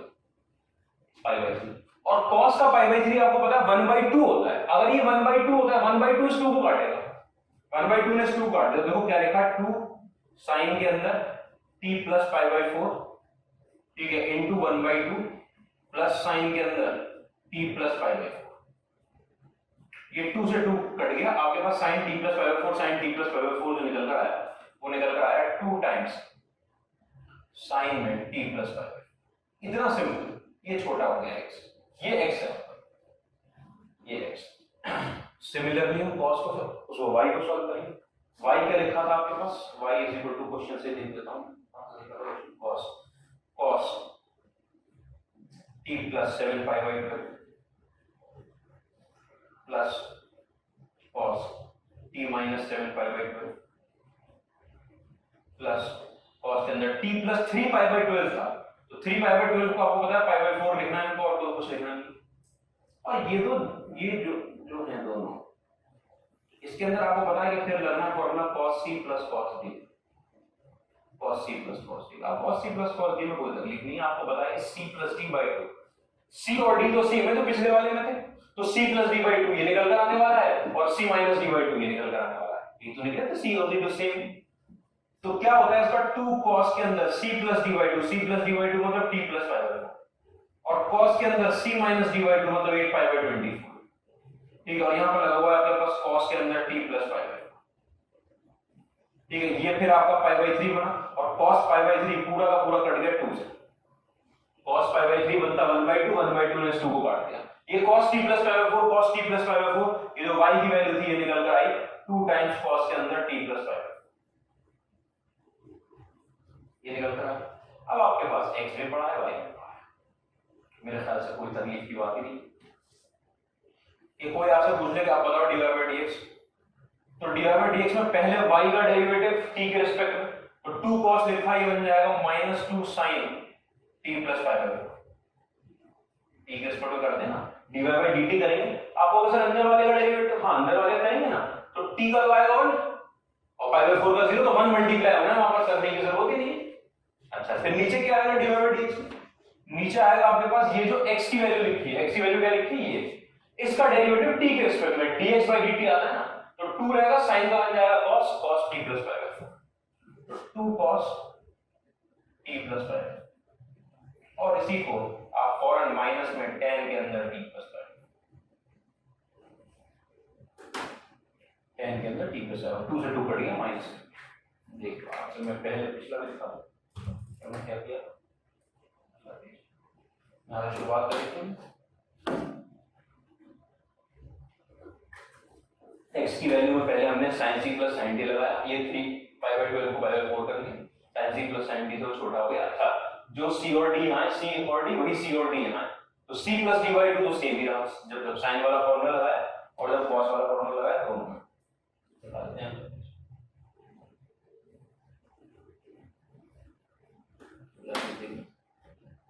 c प्लस डी बाई 2 लगाया, y के x की वैल्यू di बाई की वैल्यू, सिंप्लीफाई पहले सिंप्लीफाई करते हैं, पहले सिंप्लीफाई करते हैं, इतना परेशान होने की कोई जरूरत नहीं, छोटा सा क्वेश्चन था।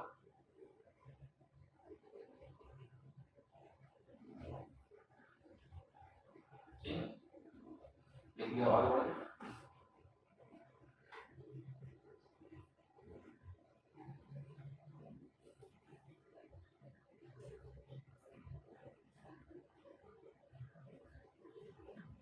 अगला क्वेश्चन रखा है, अगर आपका a इज ग्रेटर देन दे रखा है, find dy by dx when y is equal to, y की वैल्यू है a की पावर में t plus 1 by t and x is equal to t plus 1 by t की पावर में, ठीक, कोई प्रॉब्लम? अच्छा, एक तरीका क्या होता है, देखिए आपको पता है मेथड 1 के बारे में, वही करते हैं आज उसका कि सर dy by dx के लिए तो पहले dy by dt निकालेंगे, निकालेंगे ना dy by dt, कितना आएगा, dy by dt निकालेंगे, y जो है अगर a कांस्टेंट है तो a की पावर में वेरिएबल लिखा है, मतलब एक्सपोनेंशियल फंक्शन, एक्सपोनेंशियल फंक्शन है तो ये लगेगा a की पावर में t plus 1 by t ऐसे, ठीक है, और a का होगा log a, और उसके बाद t plus 1 by t का डेरिवेटिव, t का डेरिवेटिव t के रिस्पेक्ट में 1 और 1 by t का derivative minus 1 by t square, ये dy by dt आ गया, ठीक है, फिर मैं लिख दूं dx by dt, dx by dt में ये जो बेस है ये वेरिएबल है और वो जो लिखी हुई है वो पावर है, तो a तो पहले उतर आएगा नीचे, पॉलिनोमियल की तरफ होगा a और t plus 1 by t की पावर में a minus 1, और फिर t का डेरिवेटिव 1 और इसका minus 1 by t स्क्वायर, वो अंदर वाले का डेरिवेटिव तो करते ही हैं हमेशा, ठीक, आपको पता है इनको आप डिवाइड करोगे आपका आंसर आ जाएगा dy by dx का। मेथड 1, मेथड 2 का,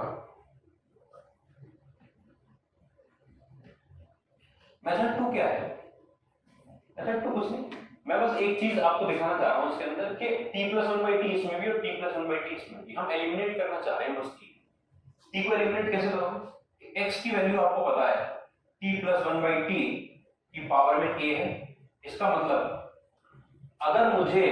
t plus t क्या चाहिए आपको, आपको सर हमको t की वैल्यू चाहिए, नहीं हमें t की वैल्यू नहीं चाहिए, हमें t निकालने से कोई मतलब नहीं है, y में भी t plus 1 by t पड़ा है और x में भी t plus 1 by t पड़ा है, तो t plus 1 by t की ही वैल्यू निकालो और उसे सब्स्टिट्यूट करो, है ना, t की वैल्यू निकालने से अच्छा t plus 1 by t ही दोनों में उसी की वैल्यू डायरेक्ट निकालनी आसान थी, यहां से t plus 1 by t की वैल्यू अगर निकालनी है तो इस a को हटाना है, आप कहोगे log ले लो, अगर log लूंगा तो log फंस जाएगा, तो मैं क्या करता हूं ना, पावर को इक्वल टू के साइन के इधर भेजा जाए, मतलब कि 1 by a की पावर चढ़ा दिया जाए दोनों तरफ, इस पावर को अगर मैं इधर लाऊंगा तो x की पावर 1 by a हो जाएगा, मतलब ath रूट ले लिया जाए, ath रूट ऐसे बोला जाएगा, लेकिन जिनको कॉम्प्लिकेटेड लग रहा है उन्हें पता है कि पावर अगर इधर से इधर शिफ्ट करते हैं, ये मैंने 11th b को पढ़ाया था, 11th b को शुरुआत में, ये मैंने 11th की स्टार्टिंग से बताया, बेसिक मैथ्स में बताया कि इधर से इधर पावर लाने में क्या करते हैं, आपने 10th में सबने पढ़ा था, ये नहीं हमने नहीं पढ़ा, सबने 10th में पढ़ा हुआ है, x की पावर 1 by a हो जाएगा is equal to t plus 1 by t, power इधर आ गई, तो t plus 1 by t की वैल्यू पता चल गई है,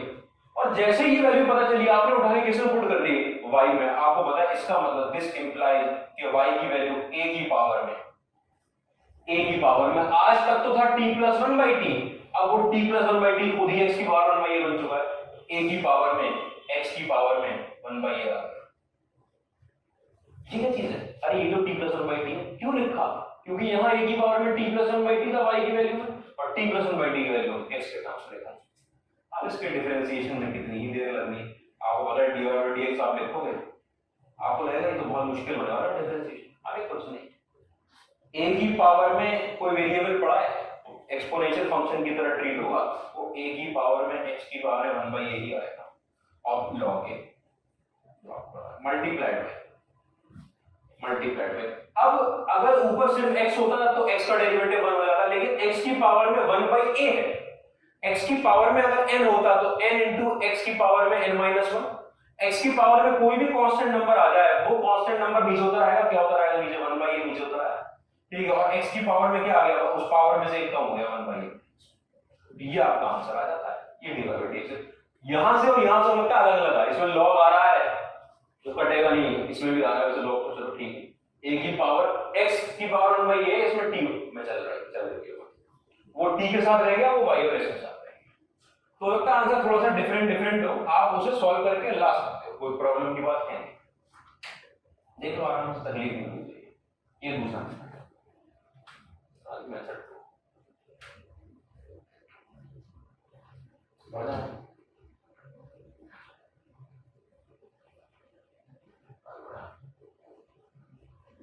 अगले टॉपिक पर हम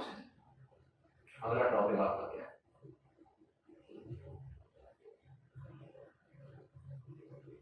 हायर ऑर्डर डेरिवेटिव्स।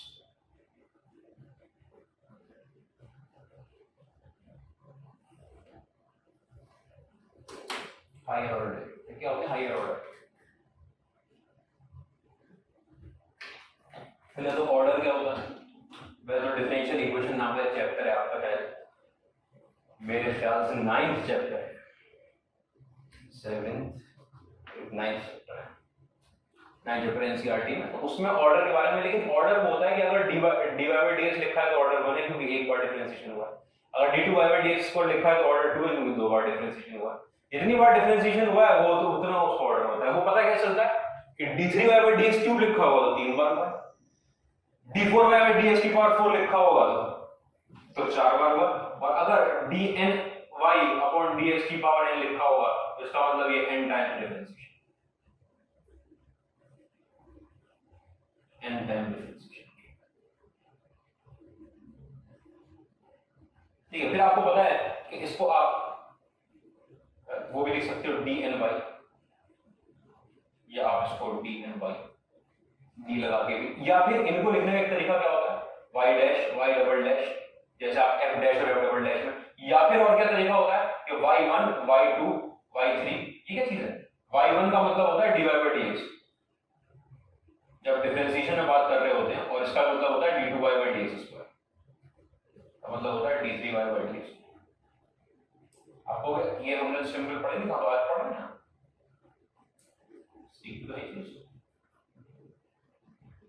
वो सब अंडरस्टूड होता है कि अच्छा आज जब y1 y2 y3 की बात कर रहे हैं तो ये कोऑर्डिनेट नहीं है, कोऑर्डिनेट ज्योमेट्री के x1 y1 x2 y2, तब ये क्या चीज है, तब ये पहला डेरिवेटिव दूसरा डेरिवेटिव तीसरा डेरिवेटिव, स्टैंडर्ड नोटेशन है। वो सब तब पता है डिफरेंशियल इक्वेशन चल रही है, डेरिवेटिव्स की बात चल रही है, और ये दे रखा है,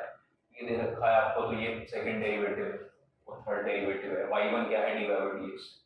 अलग अलग डेरिवेशन। मतलब क्या होता है,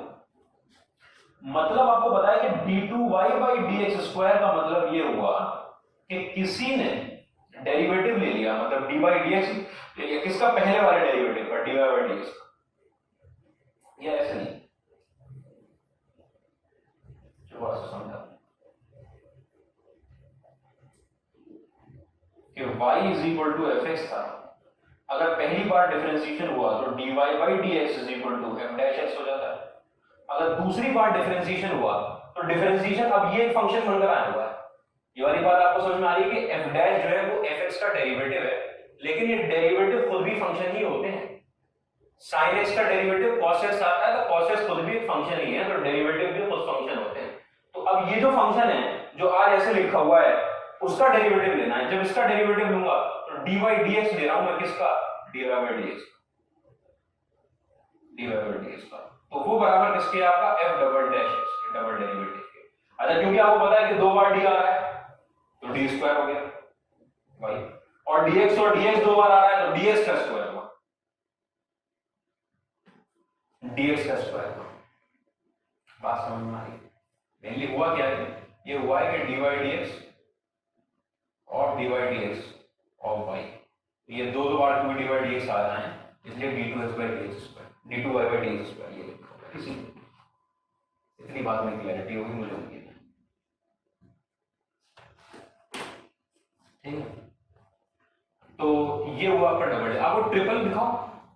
बहुत बड़े, इसको आगे लेकर तीसरी बार डेरिवेटिव हुआ तो डी बाई डी एक्स करना है आपकी बार आपको डबल डेरिवेटिव का, ये था डबल डेरिवेटिव। इसका डिफरेंशिएशन करना है, इसका डिफरेंशिएशन करना है मतलब d two y by d x square. आपको क्या अच्छा मतलब ये जो फंक्शन आया था इसका डिफरेंशिएशन करेंगे, ये ऑलरेडी 2 बार डिफरेंशिएटेड था तो एक बार और कर रहे हैं तो तीसरी बार डी लग रहा है तो वो बन गया d three y by d x. तो सर इसको कैसे लिखेंगे, इसको कैसे लिखेंगे, इसको आप ट्रिपल डैश ऐसे लिखोगे। अच्छा ट्रिपल मतलब इसको y3 लिख सकते हैं, हम बिल्कुल लिख सकते हैं, मतलब इसको हम d3y लिख सकते हैं, बिल्कुल लिख सकते हैं, मतलब इसको y ट्रिपल डैश लिख सकते हैं, बिल्कुल लिख सकते हैं। ठीक, अलग अलग इक्वेशन देखिए,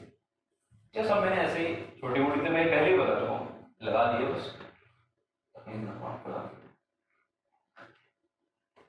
तो सिंपल क्वेश्चन है।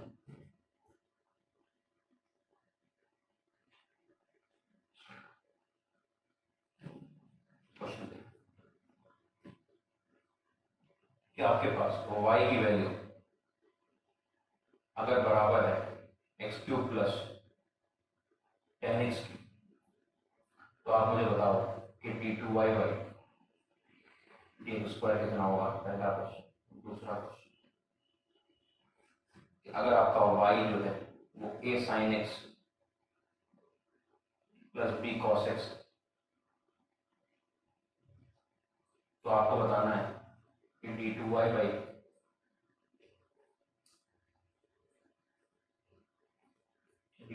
D x square plus y की वैल्यू कितनी है। ठीक है, इसको जल्दी से करते हैं। इसके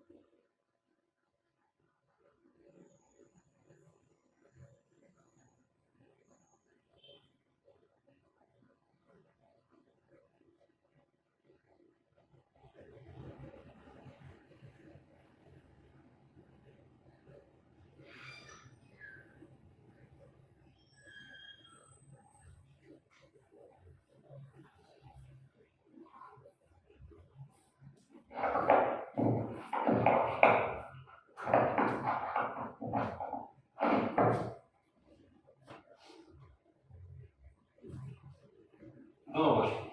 पहले वाले को देखते हैं। पहले वाले को आपको पता है बिल्कुल सिंपल क्वेश्चन के d y by d x आप लिखोगे पहले, d y by d x की वैल्यू कितनी निकल जाएगी 3x स्क्वायर और 10x की वैल्यू 10x का derivative sec square x sec square. ठीक है, फिर आपको अगर डबल डेरिवेटिव लेना है मतलब अच्छा मतलब डबल डेरिवेटिव मतलब सर कि इसका डेरिवेटिव लेना है क्या, इसका डेरिवेटिव लेना है, हाँ इसी का डेरिवेटिव लेना है इसी, तो डबल डेरिवेटिव लेंगे तो आपका d2y बाई dx स्क्वायर की वैल्यू जो निकल कर आएगी वो 6x प्लस sec स्क्वायर का डेरिवेटिव, इसमें तो 2 आएगा 3 से मल्टीप्लाई हो, sec स्क्वायर x में पहले लगा हुआ स्क्वायर, sec x का होल स्क्वायर होता है वो आपने बीच में लगाया सर, ये तो होल स्क्वायर नहीं होता हुआ, ये होल स्क्वायर होता है, अगर नहीं पता है 10 से अब तक तो बहुत बुरी बात है। तो पहले स्क्वायर का डेरिवेटिव होगा 2 टाइम्स sec x हो गया, मतलब स्क्वायर का 2 नीचे आ गया और 2 में से एक पावर कम हो गई, वो कितनी हो गई 1 हो गई पावर, फिर sec x का डेरिवेटिव होगा। अच्छा sec x का डेरिवेटिव चेन रूल कहता है, क्योंकि ये क्या लिखा था बार बार सेम बात है तो बताना अच्छा तो नहीं, यही लिखा था, इसका डेरिवेटिव लिखना है और फिर sec x का डेरिवेटिव आपको बताएगा वो sec x 10x होता है, तो यहां से आपके पास निकल रहा है 6x plus 2 sec square x और साथ में 10x, sec x और sec x मल्टीप्लाई हो, बिल्कुल सिंपल क्वेश्चन, डबल डेरिवेटिव निकल पाया है, बिल्कुल सिंपल क्वेश्चन। अगले क्वेश्चन क्या, अगला क्वेश्चन दूसरे वाले में क्या है, दूसरे वाले में ये पूछ रहे हैं कि इसकी वैल्यू बता दो, मतलब डबल डेरिवेटिव निकालना और y को ऐड करना है। तो पहले तो पहला डेरिवेटिव लिख लो dy by dx, dy by dx जो पहला डेरिवेटिव होगा वो a तो कांस्टेंट है वो ऐसे ही, sin x का डेरिवेटिव बन गया cos x, माइनस में देखो माइनस क्यों लगा रहे हैं क्योंकि ये b तो ऐसे ही रहेगा, cos x का आएगा माइनस sin x, तो मैं माइनस में ले लगा माइनस में b sin x। इसका कुछ करना है या नहीं, इसका कुछ नहीं करना, आपके इक्वेशन जो दे रखी है इसकी वैल्यू इसकी पूछिए, इसमें डबल डेरिवेटिव मतलब एक बार और डिफरेंशिएशन करें, हाँ एक बार और करें स्क्वायर की वैल्यू। अब की बार यहां लिखा हुआ cos x, cos x का डेरिवेटिव होगा माइनस sin x, माइनस बाहर लगाओ माइनस a sin x और माइनस में b और sin x का कितना हो गया प्लस cos x, मतलब ये बन गया माइनस साइन के साथ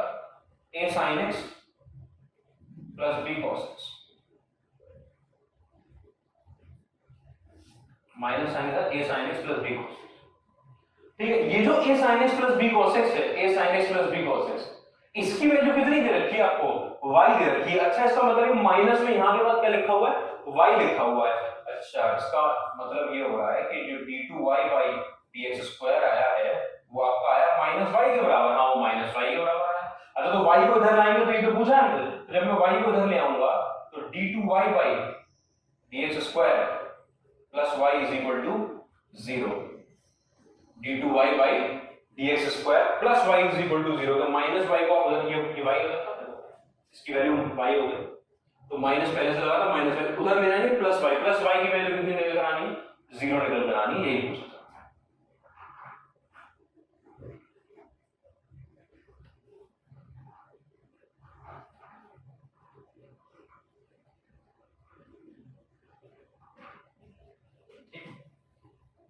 अगले question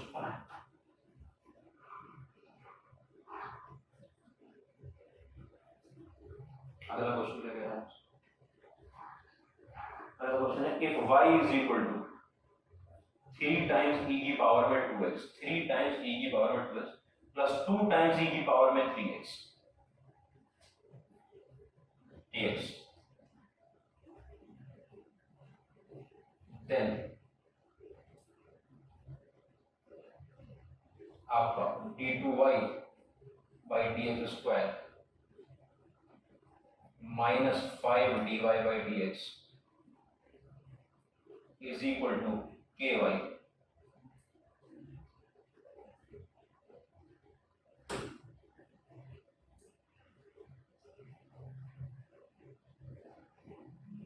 is equal to k times y। ठीक है, तो आपको बताना है k की वैल्यू। अब ये चीज कहलाती है अपने आप में डिफरेंशियल इक्वेशन। आप तो लिख लेना कि जिसके अंदर ये डेरिवेटिव वाले,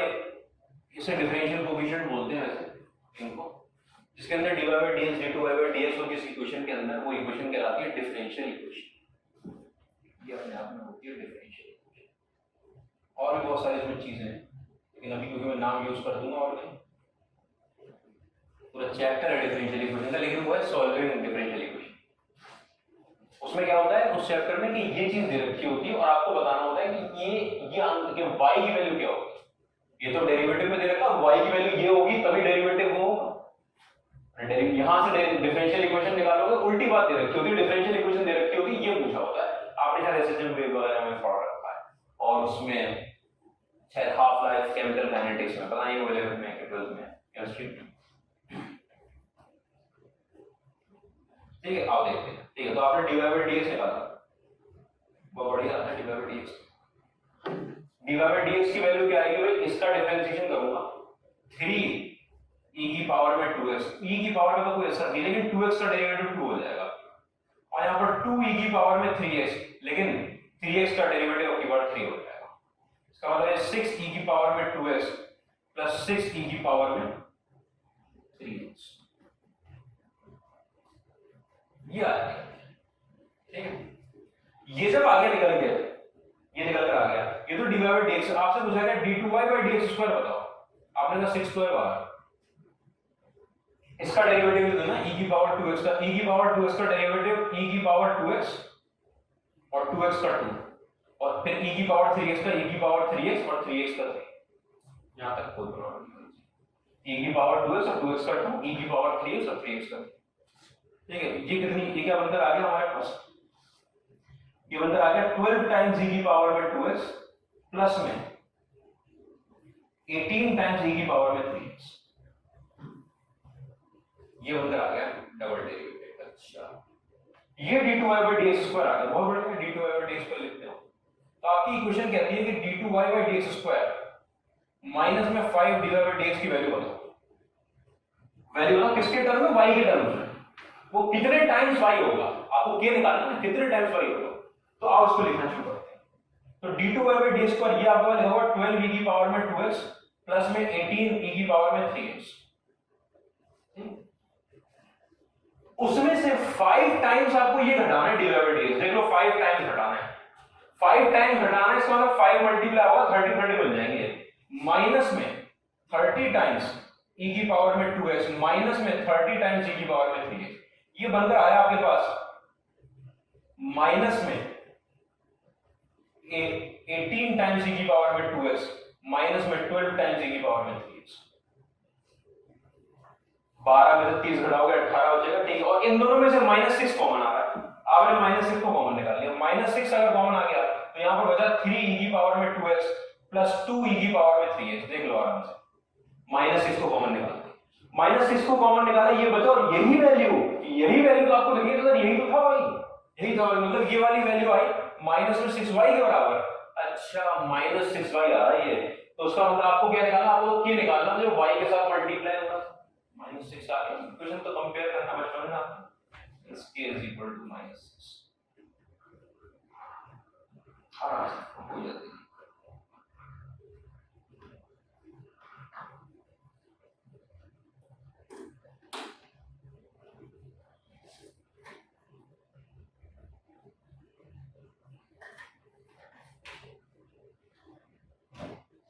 ठीक है, अगले क्वेश्चन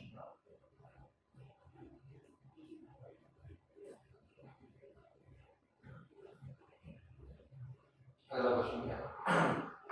y1 y2 के तरीके से देखते हैं।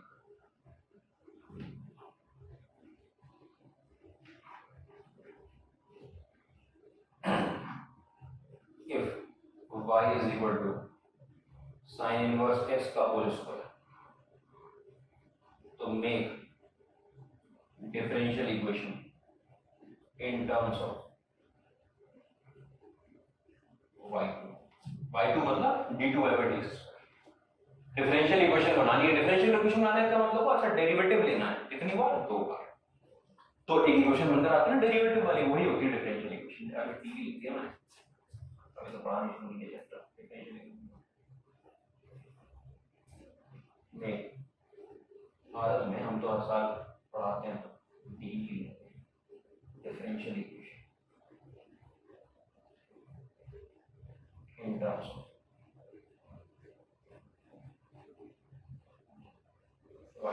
y2 के टर्म्स। डिफरेंशियल इक्वेशन लिखनी y2 के टर्म्स,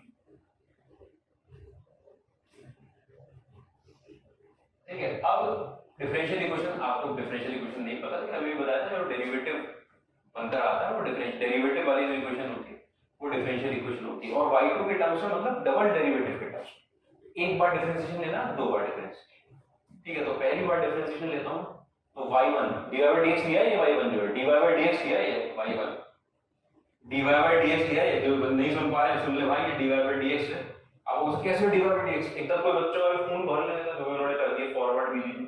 थ्योरी के टाइम ये बताया था, इसकी ये dy/dx की तरह डिनोट होता है। अभी शुरू करते हैं हायर ऑर्डर डेरिवेटिव। तो y1 आएगा निकल के, और 2 sin इनवर्स x के लिए पहले पावर का डेरिवेटिव होगा, तो पावर के लिए तो 2 sin इनवर्स x बचेगा, sin इनवर्स x का whole square 2 sin inverse x बचेगा। और sin इनवर्स x का डेरिवेटिव 1/√1 - x²। मैं बिल्कुल चाहूंगा कि ये याद हो सबको, सारे differentiation list of derivatives x की पावर x का भी। तो यहां से आपके पास ये बनकर आ गया आपके पास। अच्छा इसके अंदर एक पॉइंट देखो, हमारे पास करना क्या होता है हमको, ठीक है। For differential equation always try to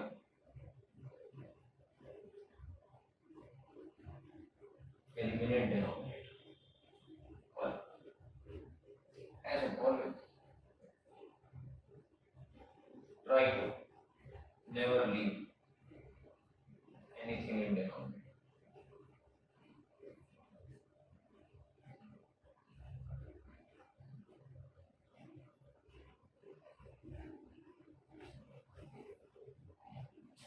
denominator में कोई भी चीज ना छोड़ी जाए, क्यों नहीं छोड़ी जाए उसके पीछे भी रीजन है कि ऐसा क्यों करे ना अभी आपको दूसरा डिफरेंशिएशन लेना है, दोबारा डिफरेंशिएशन लेना है, y2 के टर्म्स में लाना है। क्यों लेना है दोबारा? y2 के टर्म्स। दोबारा डिफरेंशिएशन लूंगा, ये एक फंक्शन है, दूसरा फंक्शन u बाई v लगेगा, और साइन इनवर्स और under root 1 minus x square, इतने बड़े बड़े फंक्शन डिफरेंशिएशन, इनमें u बाई v नहीं लगाना चाहते। तो हम क्या करते हैं कि u बाई v से बच जाए, या इक्वेशन की जो लिखी जाती है वो ज्यादा अच्छी तब होती है जब ये इस तरफ आ जाए इक्वेशन में। इसको इधर मल्टीप्लाई कर, इसको इधर मल्टीप्लाई कर ले, ये बन गया तो अंडर रूट में 1 माइनस एक्स स्क्वायर के साथ वाला y1 is equal to 2 sine inverse x। अंतर आ गया। अब डिफरेंशिएशन लेंगे, y2 निकल जाएगा डिफरेंशिएट। अच्छा, डिफरेंशिएट करने के लिए डिफरेंशिएट किया, पहले होगा तो ये दो फंक्शन है, ये एक फंक्शन है एक, और ये दूसरा फंक्शन। ये एक फंक्शन है, वो फंक्शन कैसे है? ये dy बाई dx है ना, ये कांस्टेंट तो है, इसका भी डिफरेंशिएशन होगा। ये दो फंक्शन है, मल्टीप्लाई हो रहे, u डॉट v लगेगा। पहले कर रहा हूं उसका डिफरेंशिएशन, तो रूट का डेरिवेटिव 1/2 अंडर रूट में 1 minus x square, 1/2 under root में जो भी अंदर था, 1/2 अंडर रूट में जो भी अंदर था, 1/2 अंडर रूट में अंदर ये था तो अंदर ये आ गया, अंदर x होता तो x आ जाता। ठीक है, उसके बाद 1 माइनस एक्स स्क्वायर जो अंदर था उसका डेरिवेटिव, 1 माइनस एक्स स्क्वायर में 1 का 0 और माइनस एक्स स्क्वायर का minus 2x, minus as it is और x स्क्वायर का 2x। अच्छा, और y1 silent, u dot v में पहले u का डेरिवेटिव वो v एज इट इज रहा,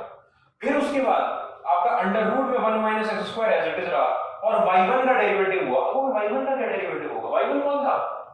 dy बाई dx। इसका डिफरेंशिएशन होगा तो d2 बाई dx स्क्वायर बनेगा डबल डेरिवेटिव, और डबल डेरिवेटिव बनेगा तो y1 का डेरिवेटिव जो लिखेंगे तो क्या लिखेंगे डबल डेरिवेटिव को? y2 लिखेंगे। y2 क्या आएगा? y2 is equal to 2 into, अरे साइन इनवर्स इसका क्या करें? साइन इनवर्स इसको 1 अपॉन अंडर रूट में 1 माइनस एक्स स्क्वायर, उसका भी तो डेरिवेटिव नहीं है। और अब आपको पता है, बच्चे को पता है कि एलसीएम से अच्छा कुछ नहीं है, एलसीएम तो कभी पीछे छोड़ ही नहीं है। एलसीएम ने हमारा, एलसीएम आपने लिया, यहां 2 से 2 कट चुका है पहले, यहां पे माइनस एक्स y1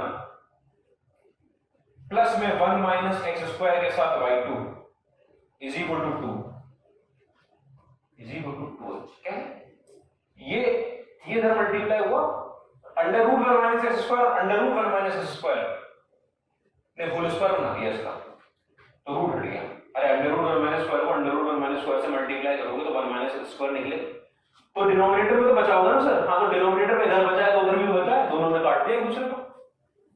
दोनों कट गया। ठीक है, क्या बचकर आई वैल्यू? ये वैल्यू आपके पास निकल रहा है differential equation 1 minus x square के साथ y2, ठीक है, minus x y1 is equal to y2 के टर्म्स में। अब वो y1 कितना था? तो y1 है तो क्या है? उन्होंने y2 मांगा, उसके नीचे कुछ भी हो उससे मतलब नहीं, उसके ऊपर नहीं होना चाहिए, नीचे वाले हो y1 हो। अगर y3 के टर्म्स में मानते तो y2 होता, y1 होता, तो मतलब नहीं, y4 नहीं होना चाहिए था। y2 के टर्म्स में डबल डेरिवेटिव का रास्ता फर्स्ट डेरिवेटिव से ही जाता है, तो वो तो आएगा ही नहीं ना। अच्छा, आपका दिल चाह रहा है नहीं हम y1 को नहीं रखना चाह रहे, आप यहाँ पे 2 sin इनवर्स x रख दो, y1 की वैल्यू ये अंडर रूट में 1 minus square 2 sin inverse x, ये सॉरी ये थी ना y1 की वैल्यू, उठा के पुट कर देना y1 की वैल्यू, सिर्फ y2 में टर्म्स में रह जाएगा, लेकिन वो करने की जरूरत नहीं है। वो y1 आए आंसर में कोई प्रॉब्लम नहीं है, y2 के क्वेश्चन में y1 आ सकता है।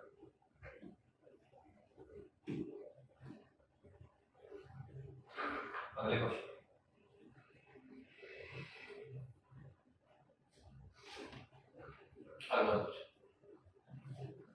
अगर आपको पता है कि y is equal to e की पावर में 10 inverse x, then prove that जिन बच्चों को मुझसे पढ़ाना पता है, ये प्रूव दैट है मेरा, ठीक है। Then prove that 1 plus x square का होल स्क्वायर और y2 लगने पर प्लस में 2x y1 यहाँ पर लगा है 1 प्लस एक्स स्क्वायर, इसकी वैल्यू किसके बराबर है? y के बराबर है। आपको प्रूव करना, इसकी वैल्यू y के बराबर, ये पूरी चीज की वैल्यू y के बराबर। आप डबल डेरिवेटिव निकालो, अपने आप सब होता चला जाएगा। इसकी वैल्यू भाई ये 1 प्लस एक्स स्क्वायर का होल स्क्वायर लिखा होगा, इसके साथ y2 लगा तो y2 की वैल्यू रखनी पड़ेगी ना। ऐसे देख के तो कोई नहीं हो सकता कि y2 और y1 आ रहा है तो y के बराबर हो जाएगा, तो y2 की वैल्यू निकालनी पड़ेगी। तो y2 की वैल्यू निकालने के लिए आपको पता है y e की पावर में 10 इनवर्स x है, ठीक है। क्यों ना हम यहाँ से y1 लिख दें डायरेक्ट, y1 मतलब पहला पहला डेरिवेटिव dy बाय dx लिख रहा हूं मैं, तो e की पावर का तो e की पावर ही रहा, e की पावर में कुछ भी था, e की पावर में वो कुछ भी रहा, लेकिन वो जो कुछ भी था ये जो फंक्शन था tan इनवर्स, इसका डेरिवेटिव तो होगा ना चेन रूल के हिसाब से 1/1 + x²। और अभी सीखा है कि यहां लगाना पड़ जाएगा क्वेश्चन रूल अगर दूसरा डेरिवेटिव निकालना पड़ा है। पहले क्रॉस मल्टीप्लाई करके डिनोमिनेटर में कुछ मत छोड़ो, डिनोमिनेटर में कुछ नहीं छोड़ा अगर आपने तो 1 + x² के साथ लगा हुआ x² सॉरी 1 + x² के साथ लगा हुआ है आपके पास y1 = e की पावर में लगा हुआ है आपके पास tan इनवर्स। और अब एक बार और डिफरेंशिएट करेंगे इसको, डिफरेंशिएट करेंगे, क्यों डिफरेंशिएट करेंगे इसको, क्योंकि आपको चाहिए y2, आपको चाहिए y2। एक बार और डिफरेंशिएट किया आपने 1 + x² को एज इट इज, और y1 का डेरिवेटिव, y1 मतलब dy बाय dx, उसका डेरिवेटिव y1 का डेरिवेटिव y2, और फिर प्रोडक्ट रूल लगा, पहले ये साइलेंट रहा और इसका डेरिवेटिव हो गया, अब y1 साइलेंट रहेगा और 1 + x² का डेरिवेटिव 2x और y1 साइलेंट, और e की पावर में tan इनवर्स x को आपने फिर से लिखा, e की पावर में tan इनवर्स x का डेरिवेटिव और अपॉन में 1 + x²।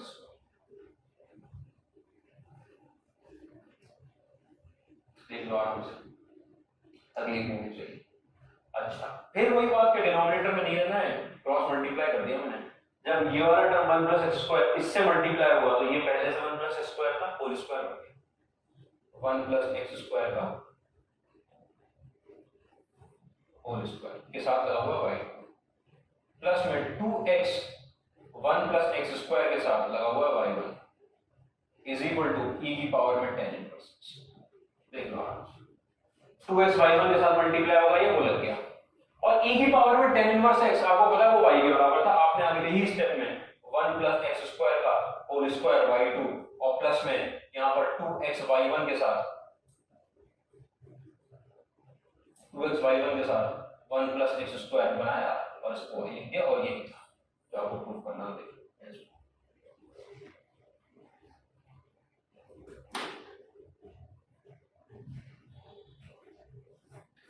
आराम से तो एक चीज सीखी कि डिनोमिनेटर में नहीं छोड़ना है कुछ, तो क्रॉस मल्टीप्लाई करना है, क्योंकि डिफरेंशियल इक्वेशन ऐसे ही लिखी होती है, वो डिनोमिनेटर में टर्म्स नहीं लिखी होती, इक्वेशन वगैरह में डालता क्रॉस मल्टीप्लाई होकर दूसरी तरफ लेगा क्रॉस मल्टीप्लाई करके, ठीक। यहां तक की बात में अच्छा, इसको अगर आप चाहोगे नहीं हमें तो वैसे दिखाओ जैसे ये दिखेगी डिफरेंशियल इक्वेशन। जनरली आपको अगर आपने इक्वेशन देखी हो डिफरेंशियल इक्वेशन तो ये ऐसे दिखता है 1 + x² का होल स्क्वायर और साथ में लगा हुआ है d2 y bye dx² plus में 2x के साथ 1 + x² और y1 का मतलब आपको लगा हुआ है dy बाय dx और ये वैल्यू इसके बराबर है, और ये लिखा होता असल में ऐसे -y। ये डिफरेंशियल इक्वेशन, ये differential equation of order 2 and degree 1 ऐसे बोला जाता है, ठीक है। लेकिन वो ऑर्डर और डिग्री का मतलब आपको डिफरेंशियल इक्वेशन सॉल्व करना आपके कोर्स में, ये तो डिफरेंशियल इक्वेशन बनाई हमने, इसमें आपको फंक्शन दिया है और डिफरेंशियल इक्वेशन बना के लाया है, बनाओ आराम से, ये भी आपके सिलेबस में डिफरेंशियल इक्वेशन के चैप्टर, और ये डिफरेंशियल इक्वेशन दे रखी है और इसको सॉल्व करके आप फंक्शन निकाल के लाओ, ये भी है, यही है solution of differential equation, main चीज जो डिफरेंशियल इक्वेशन के चैप्टर में, यही मेन चीज ये, ठीक है। 3 मेथड होते हैं, उसके 4 मेथड मान लो, 3 का सब पार्ट आ जाते हैं, 4 मेथड मान लो, तो उस सबसे उससे ये डिफरेंशियल इक्वेशन सॉल्व होती है, वो भी सेकंड ऑर्डर की नहीं सॉल्व होती, फर्स्ट ऑर्डर की, सेकंड ऑर्डर की सॉल्व करने के लिए आपको डबल डेरिवेटिव की सॉल्व करने के लिए वो हायर क्लास में आता है, इंजीनियरिंग में आता है, ये चीजें मैं अगले क्वेश्चन पर आता हूं। क्वेश्चन क्या है आपका, x² + y² की वैल्यू 1, देन हमको बताओगे y × y double dash plus में y डैश का स्क्वायर उसके बराबर, ये वैल्यू ऐसे बतानी है आपको। तो अब ये सब सिंपल है क्वेश्चन, क्या सिंपल बात है कि डबल डैश का मतलब डबल डैश आ गया, 2y1 y2 हट के बाद डैश और double dash, single derivative double derivative, double derivative आ गया, आपको y नहीं f डैश होता है, हाँ वो भी होता है, ये भी होता है, आपने दिल से थोड़ी निकालना हो, क्वेश्चन लिखा होता है मीनिंग है सब अलग सारे। तो डबल डेरिवेटिव चाहिए तो पहले एक बार डिफरेंशिएशन करेंगे, तो यहां पर निकलेगा 2x और y स्क्वायर का निकलेगा 2y और y डैश।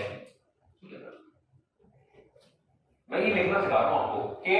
x स्क्वायर का निकला पॉलिनोमियल के हिसाब से 2x, x के टर्म में डिफरेंशिएशन हो रहा है, y स्क्वायर का निकला 2y और y का होगा dy by dx।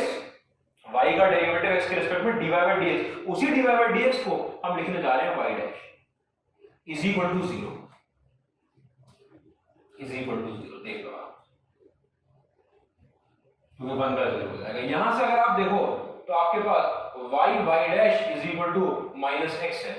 2 तो कॉमन निकाल के हटा देंगे और x उधर चला जाएगा। और आपको तो डबल डेरिवेटिव की इक्वेशन चाहिए, आपको डबल डेरिवेटिव की इक्वेशन चाहिए, अगले ही स्टेप में आप चले गए, हम तो एक बार और करेंगे डिफरेंशिएशन। अब y अलग फंक्शन, y डैश मतलब dy by dx अलग फंक्शन, ये दो अलग अलग फंक्शन है जो मल्टीप्लाई हो रहे हैं। ये दो फंक्शन मल्टीप्लाई हो रहे हैं, इसमें u डॉट v लगेगा, दो फंक्शन मल्टीप्लाई हो रहे हैं y और y डैश। ध्यान रखना इस बात का, इसमें खोना नहीं है आपको, बिल्कुल आराम आराम चलना है। y अलग फंक्शन है, y डैश अलग फंक्शन है, sin x अलग फंक्शन होता है, sin x का डेरिवेटिव cos x अलग फंक्शन होता है, दोनों अलग अलग फंक्शन होते हैं y और y डैश। ठीक है, तो y और y डैश, इसके अंदर आप लगाओगे u डॉट v, मतलब यहां लगने वाला प्रोडक्ट रूल। अच्छा, प्रोडक्ट रूल लगेगा। अच्छा, तो y का डेरिवेटिव क्या लिखेंगे, y को एज इट इज छोड़ दिया, y को एज इट इज, y को एज इट इज छोड़ा है, तो y डैश का डेरिवेटिव होगा। अच्छा, y डैश का मतलब कि dy by dx, उसका एक बार और डिफरेंशिएशन करेंगे तो d2y by dx स्क्वायर मतलब y double dash, double derivative y as it is, y dash का मतलब एक बार और डेरिवेटिव ले लेंगे y डबल डैश। फिर उसके बाद इस वाले y का डेरिवेटिव होगा, अभी इसको तो साइलेंट रखना, अब इस y का डेरिवेटिव होगा, इस y का डेरिवेटिव y डैश होता है,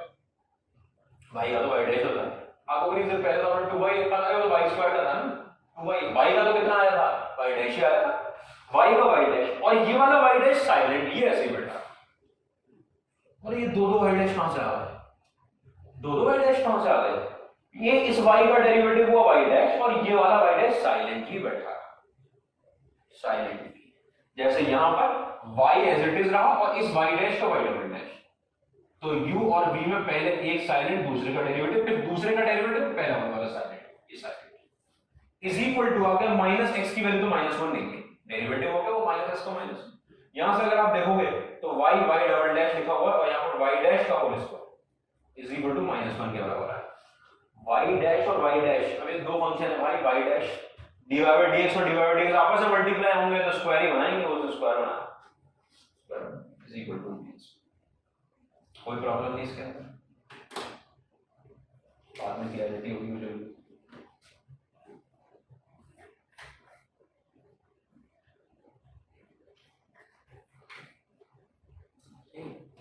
आगे बढ़ो, अगले क्वेश्चन।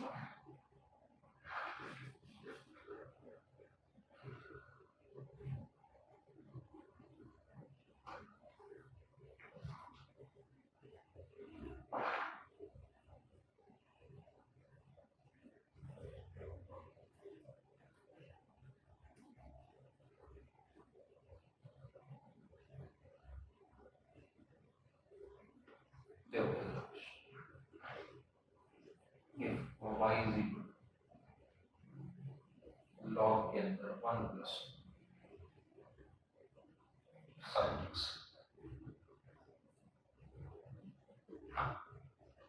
प्रूव दैट, क्या प्रूव करना है कि y4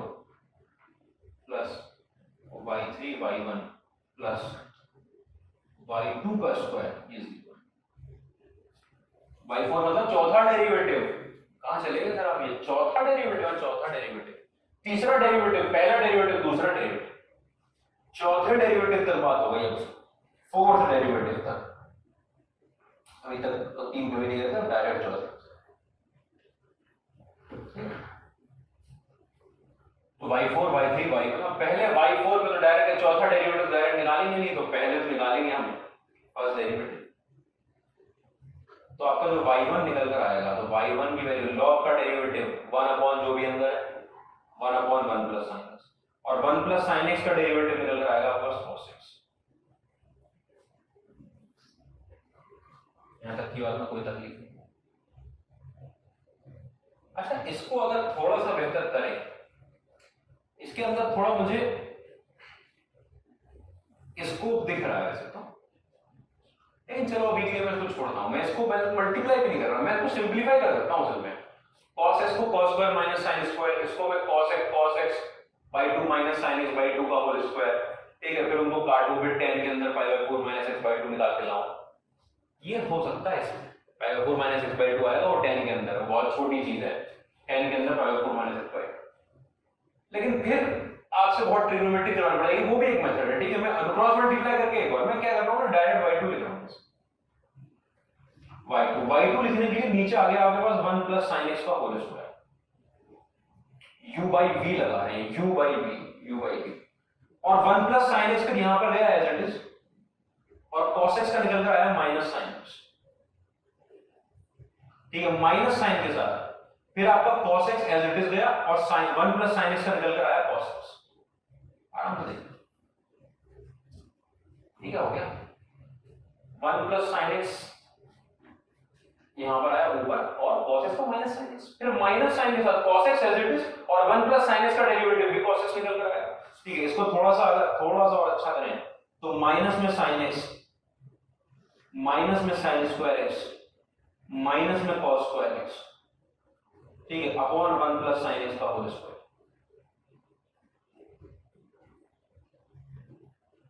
ठीक है। ये y2 आया, तो y2 की जो वैल्यू निकल कर आई वो निकल कर आई माइनस, और कॉमन निकाल लो, वो करते हैं sin square plus cos square बन जाएगा 1 बन जाएगा, तो माइनस कॉमन निकाला तो 1 प्लस sin x आ गए हैं, और 1 प्लस sin x आ गए हैं, 1 प्लस sin x का होल स्क्वायर। कितना बढ़िया आया, 1 प्लस sin x ऊपर, 1 प्लस sin x का होल स्क्वायर। ये कैसा आया? अरे माइनस कॉमन निकालिएगा, sin square plus cos square 1 बन जाएगा, और ये वाला sin x ऐसे लिखता हूं, 1 प्लस sin x से 1 प्लस sin x काट लो,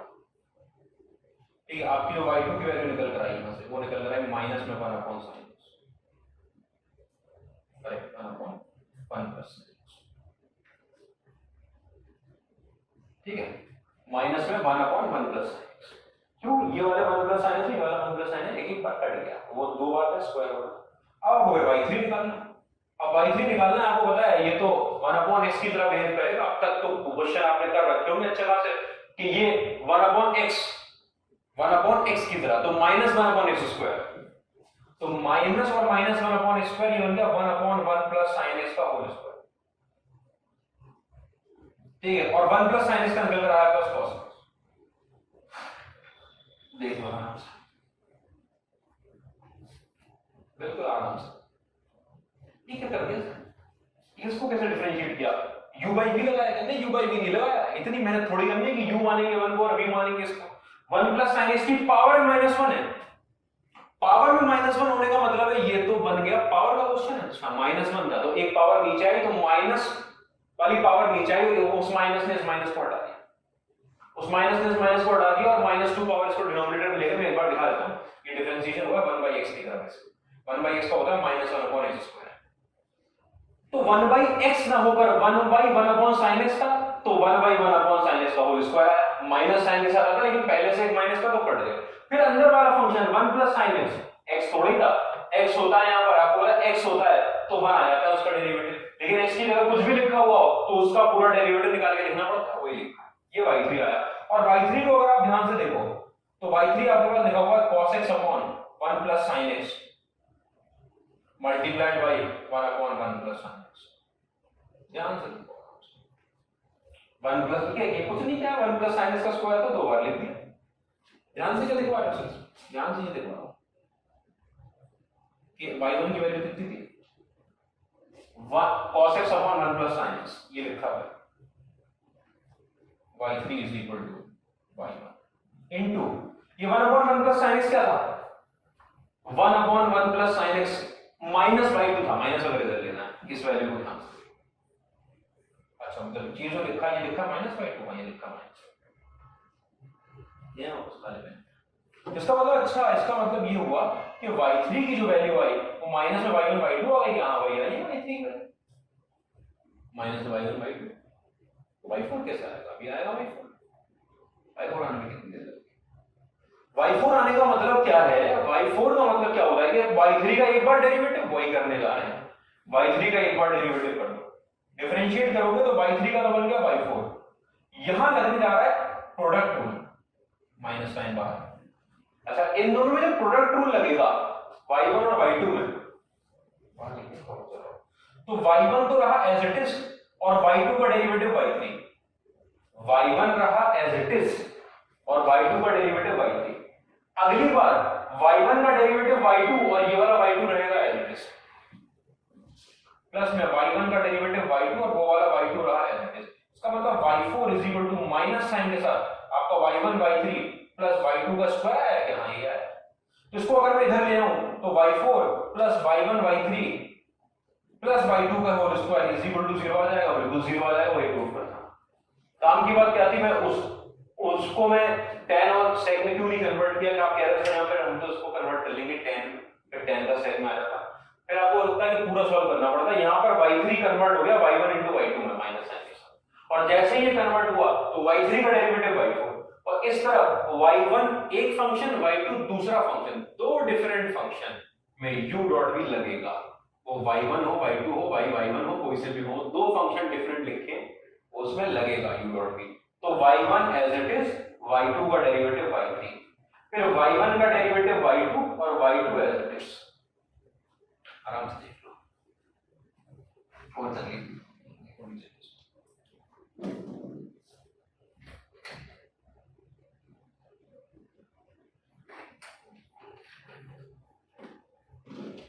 हायर ऑर्डर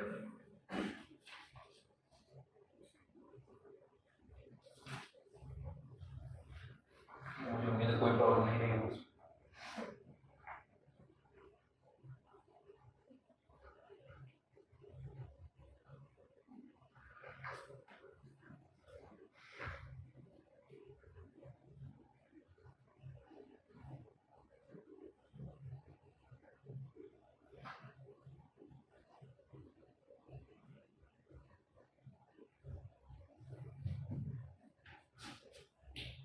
आराम से, ठीक है। एक बात, पहले y1 निकाला, फिर उसी को मैंने क्वेश्चन 2 लगा दिया, आप इसको इधर ले जाके भी कर सकते, ठीक है। मुझे लगता है पीछे टाइम हो गया, तो नेक्स्ट टर्न पर देखते हैं, ठीक है। इसके अंदर असल में क्या है कि पैरामीट्रिक फॉर्म में डबल डेरिवेटिव अभी बचा है, तो पैरामीट्रिक फॉर्म में डबल डेरिवेटिव देखना है, और क्या क्या टॉपिक हम पार्ट 2 में देखेंगे, ये भी मैं लिखवा दूंगा अभी, जिससे कि आप तकलीफ ना लो। डिफरेंशिएशन क्वेश्चन दिखता है, ये नहीं हो रहा, ये नहीं हो रहा, सर ने छोड़ दिया, अरे छोड़ा नहीं, डिफरेंशिएबिलिटी का कॉन्सेप्ट है, कॉन्सेप्ट और डिफरेंशिएशन चाहिए ना उसके लिए। मेथड में तो मेथड ही पढ़ा सकते हैं, जो थोड़ा 10% 20% का कॉन्सेप्ट है डिफरेंशिएशन का, उससे जो क्वेश्चन होता है वो कहां से हो जाएगा, अभी वो नहीं हो पाएगा। उसके लिए आपको कैलकुलस का सपोर्ट चाहिए,